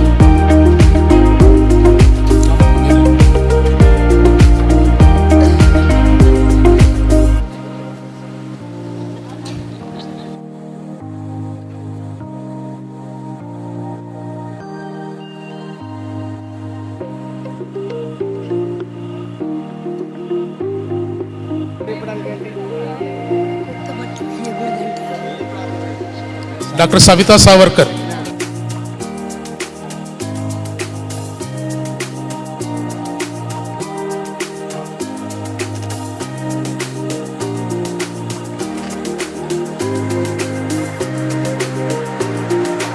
Request Dr. Harish from Kamareddy.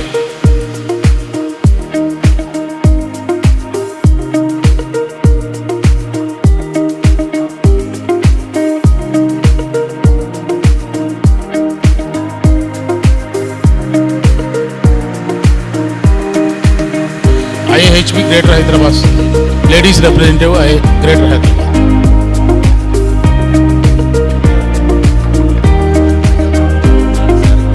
I request Dr. Bhaskar,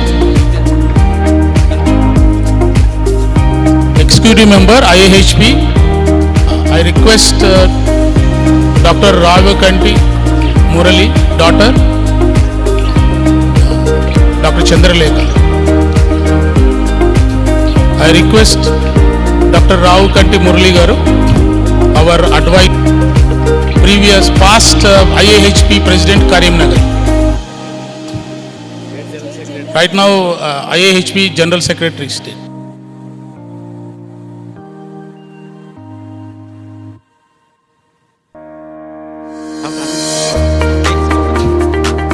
I request Dr. Kaum Dr. Chandrasekhar. to come onto the dais. Dr. Snehita, Hyderabad. I request Liguraju sir, Modi sir, Aryanshu sir, Gayatri ma'am, M.N. Raju sir, Shivamurthy sir. Certificate presentation. Thank you. Hello, Dr. Challapalli Kiranmayi.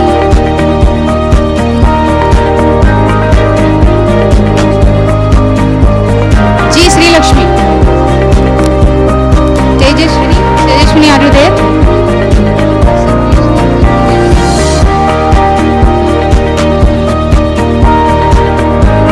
And G.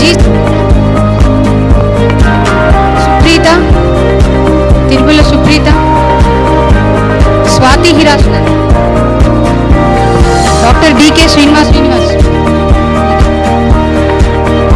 Dr. Lakshmi Bellamkonda, let's come out the dice. Fast, make it fast. Krishnaveni certificate is being received by Dr. Manik Prabhu sir, his brothers. Dr. Sharada, V. Sharada, Dr. Rohan, Sheikh Sajid Mohsab, Dr. Sheikh Sajid, Dr. Lanka Sudha, Dachi Kishore, Srinivas Reddy, Dr. Divya Sri, Dr. Padmavati,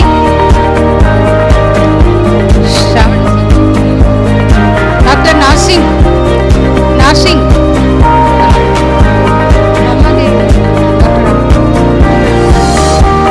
Dr. U. Mahesh Kumar, Dr. U. Mahesh Mesh, Dr. Villakanti Jyoti madam, please come. Dr. Villakanti Jyoti.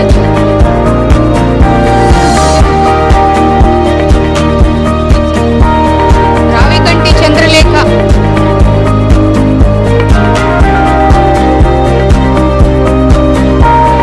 Dr. C.H. Mrudula,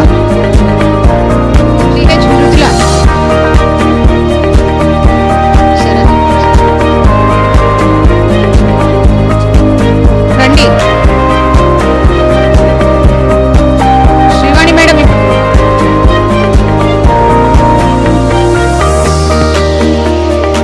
Thank you, sir. I request Dr. Kumaraswamy sir because he is the senior most member of Iihp, Kaladhar sir and also Kumaraswamy sir. Thank you very much sir. He is a executive member Iihp, Greater Hyderabad. Hamsa College, a big round of applause. Hamsa College. I request, so that is for winners.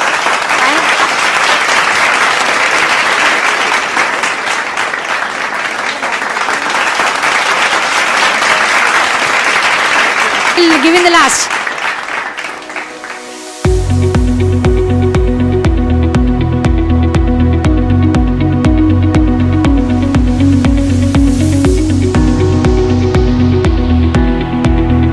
So please, next, Iihp Sheikh. Anyone representing from Iihp Sheikh? Anyone from Iihp Sheikh, please come and collect. Okay, yes. Then why? Okay. Aja. Yes, please.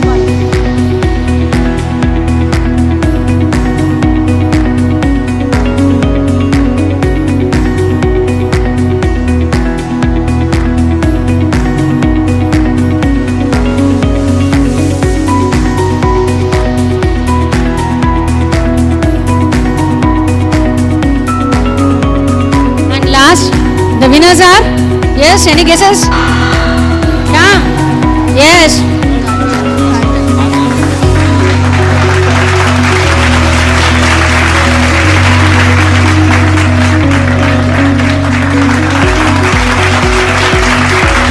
I request all the faculty of Davis Homeo Medical College to come onto the dais. I request Dr. Murli sir, Vice Principal, to come forward.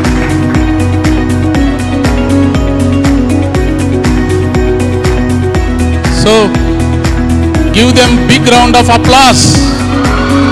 Congratulations, winners. Congratulations. You have done great job.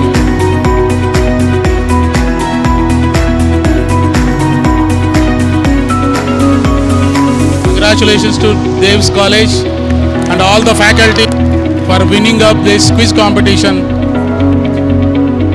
And we are also distributing books. They will receive each one book.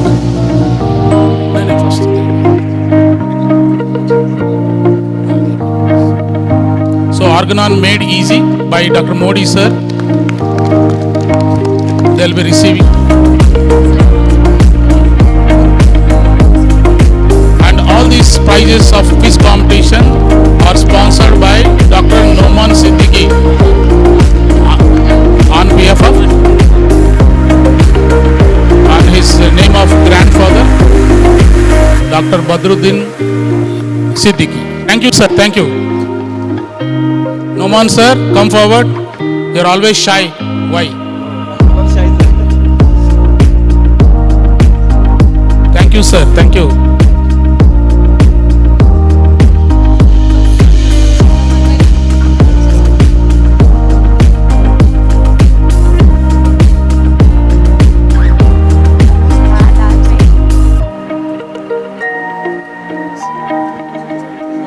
Next, James.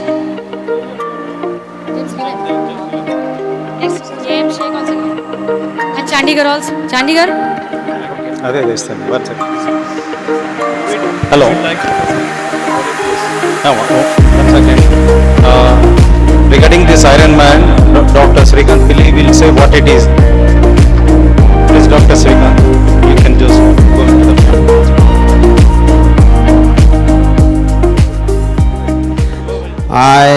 My name is Dr. Srikanth Pillai and I'm a homeopathic doctor practicing in Hyderabad, Malkajgiri. I practice homeopathy for living and I do Ironmans or a triathlon for my life to live the fullest. Ironman is a competition wherein we have to swim 4 kilometers in open water, 180 kilometers of cycling followed by 42 kilometers of running.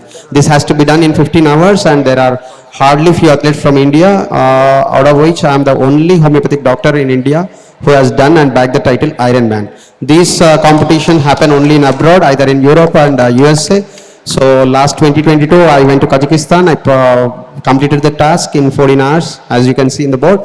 For this Indian World Record, Indian Book Records, they have acknowledged me with the greatest honor title, the Indian World Record. So this is me, and yeah, I've been practicing for the past 15 years along with my wife, who's taking my pics. Thank you very much. Thanks for the IHP for inviting me and honoring me on this occasion. Thank you very much. Thank you very much. Thank you, Dr. Srikanth Pillai. No, it is really a very proud moment being in a homeopath. He is the first homeopath to get in the world record and Indian record as becoming the first Ironman. It is really a great achievement for him. And we should be proud as a homeopath also. That is from Hyderabad. Please call his Mr.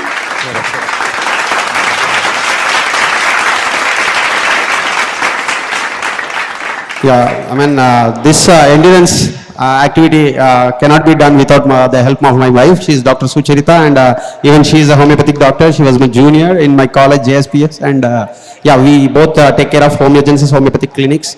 We have 3 branches in Hyderabad, and that's it. Thank you. So give big round of applause to Bahubali of homeopathy.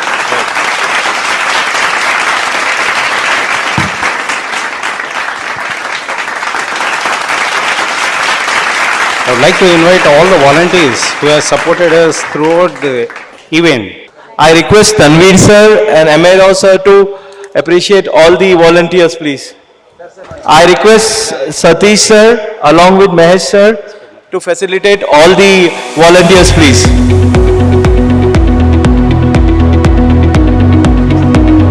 Hari Krishna, Grishma, Monica, Suchita, Sayyid Amia, Krishna Prasanna, Apurna, Sumaya, Dr. Kishore, Dr. Ankit Kumar, Ishwar A, Suresh B, Subhash, Dr. Sai Kiran, Dr. Pawan Kalyan, Dr. Rohit, Dr. Ayman Fatima.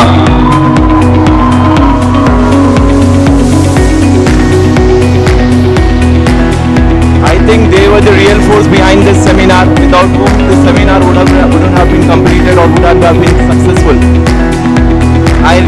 Please give them a big round of applause, please.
I would like to specially thank Pawan and Rohit.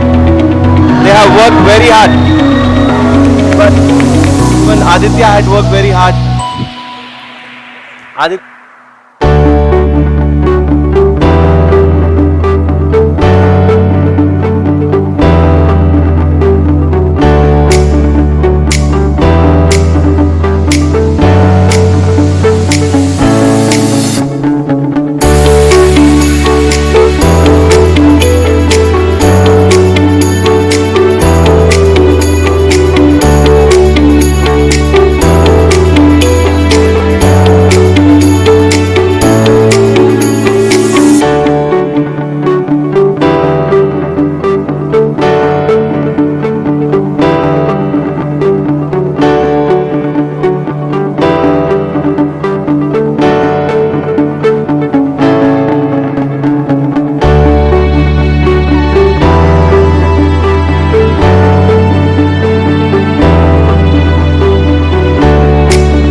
request all of you to give him a big round of applause. Dr. M.A. Rao garu. the real force behind the success of this mega event, friends. I'm telling you, in this seminar, please wait, photographer, please. We have touched the maximum number of delegates in the history of IIHP. The credit goes to Dr. M.A. Rao sir and all the team members under his able guidance who has worked in day and night. So we all thank you, sir, from the core of our heart, from behalf of CEC, from behalf of the State Executive Committee of Telangana, Hyderabad, and all life members. Please give him a round of applause for Dr. M.A. Rao, sir. Thank you very much. In fact, this award goes to all hard-working IHP members, Greater Hyderabad, Telangana, Andhra, and our surrounding states. Everybody cooperated wholeheartedly. That's why we could achieve the record number of 1500. Though 1500 has not come, but 1500 registrations were done. Thank you very much for all for your kind support. Thank you very much, sir.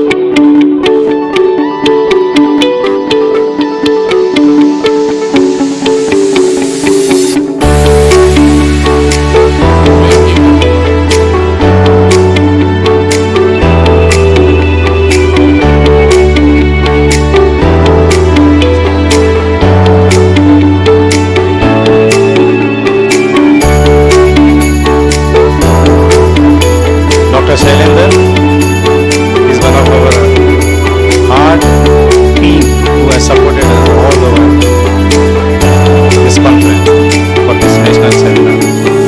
And I request all the sponsors, our valuable sponsors, please come onto the stage. Dr. Wilmar Schwabe, they are our gold sponsor. Wilmar Schwabe. Next, Dr. Advent Biotech, Vaccines Homeopathy, Synergy Homeopathic Solutions, please, Software Solutions, SBL, Allen Homeopathy, Ramakrishna Homeo Stores, Homeo Trade, just please come forward.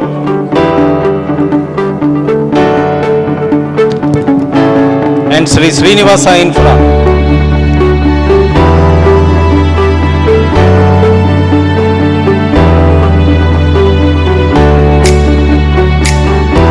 These are the pharmaceutical who has given for the stalls.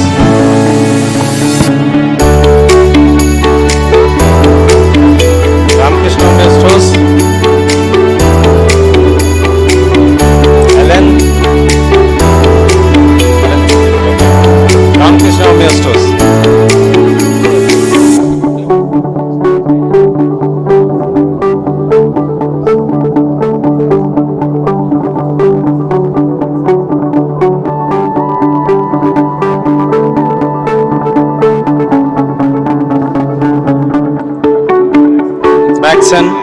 Vaccine Homeopathy.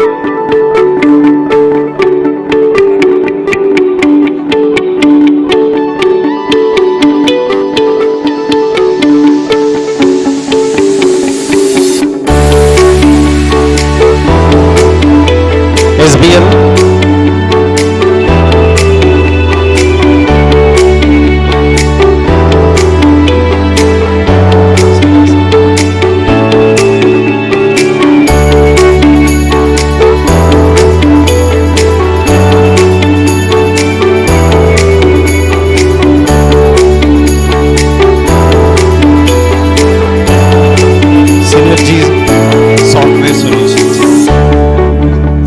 Software, Synergy Homeopathic Software.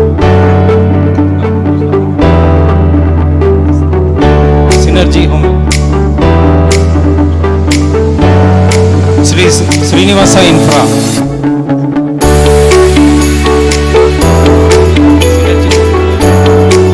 Synergy. Any representative from Synergy Homeopathy Software?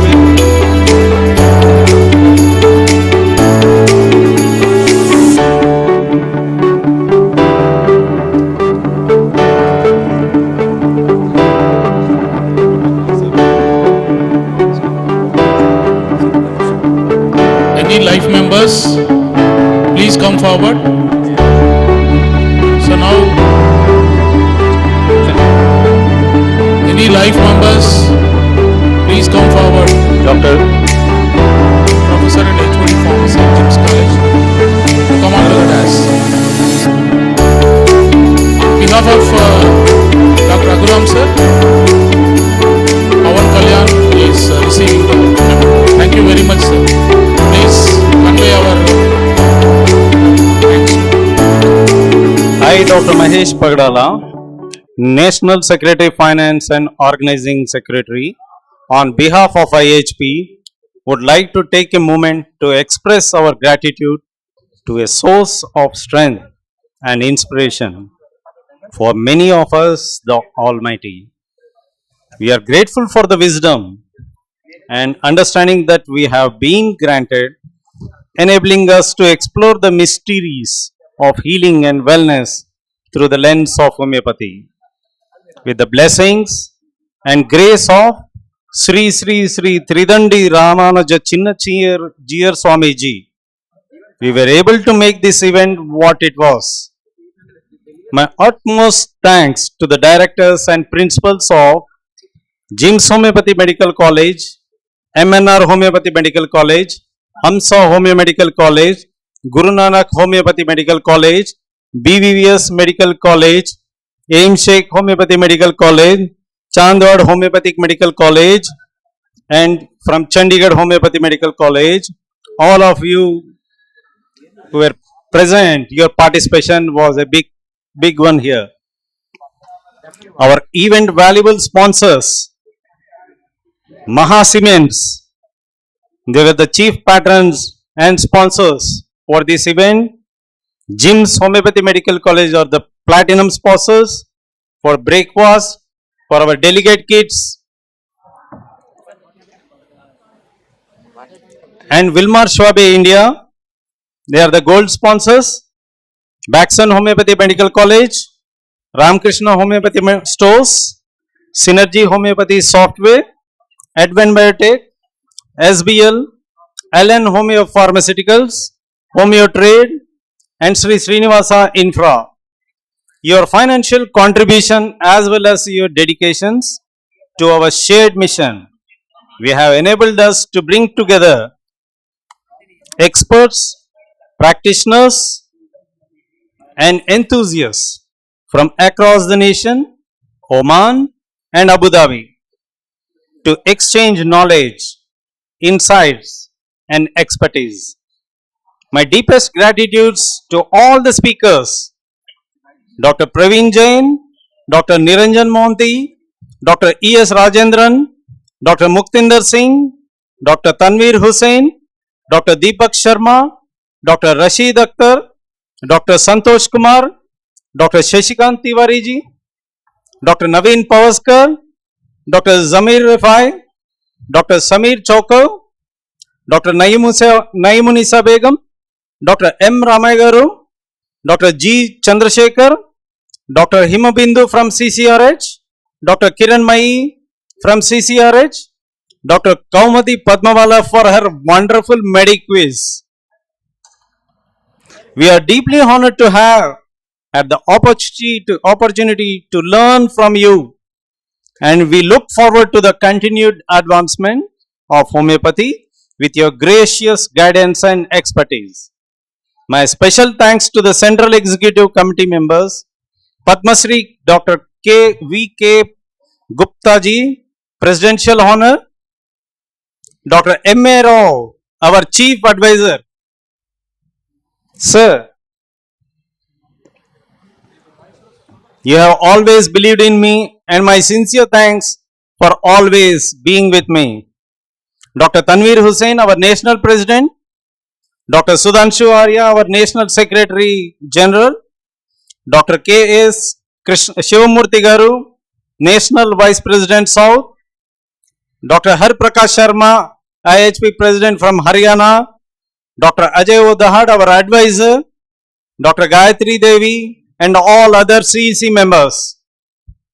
I would like to extend my thanks to the President of Telangana State, Dr. M.N. Raju, and Greater Hyderabad, Dr. Madhu Varnasi, and all the presidents of other states also with their team here.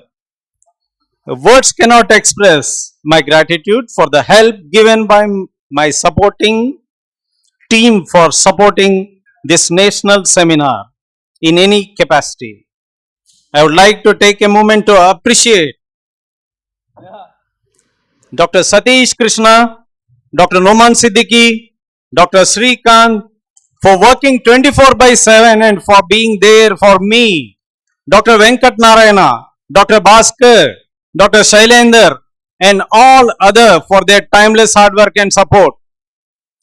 To the students who have joined us, your enthusiasm for learning and your commitment to exploring the principles and practice of homeopathy are a testament to the bright future of your field. To the delegates who have traveled from near and far to be here, your dedication is deeply appreciated. To all the volunteers and those who have provided assistance behind the scenes, whose names I may not have mentioned individually, I want to express my sincere gratitude. Your contribution, whether big or small, have not gone unnoticed. From logical support to technical assistance, from administrative tasks to ensuring the smooth running of the event. Your efforts have been invaluable in making this conference, the National Scientific Seminar, a success. A thanks for the management and staff of Sri Satya Sai Nigamam Hall. Thank you once again for your invaluable contributions. It has been an honor and a privilege to be a part of this journey with you all. Thank you. Punjab, Sindh, Gujarat, Maratha, Dravid, Uttal, Vanga.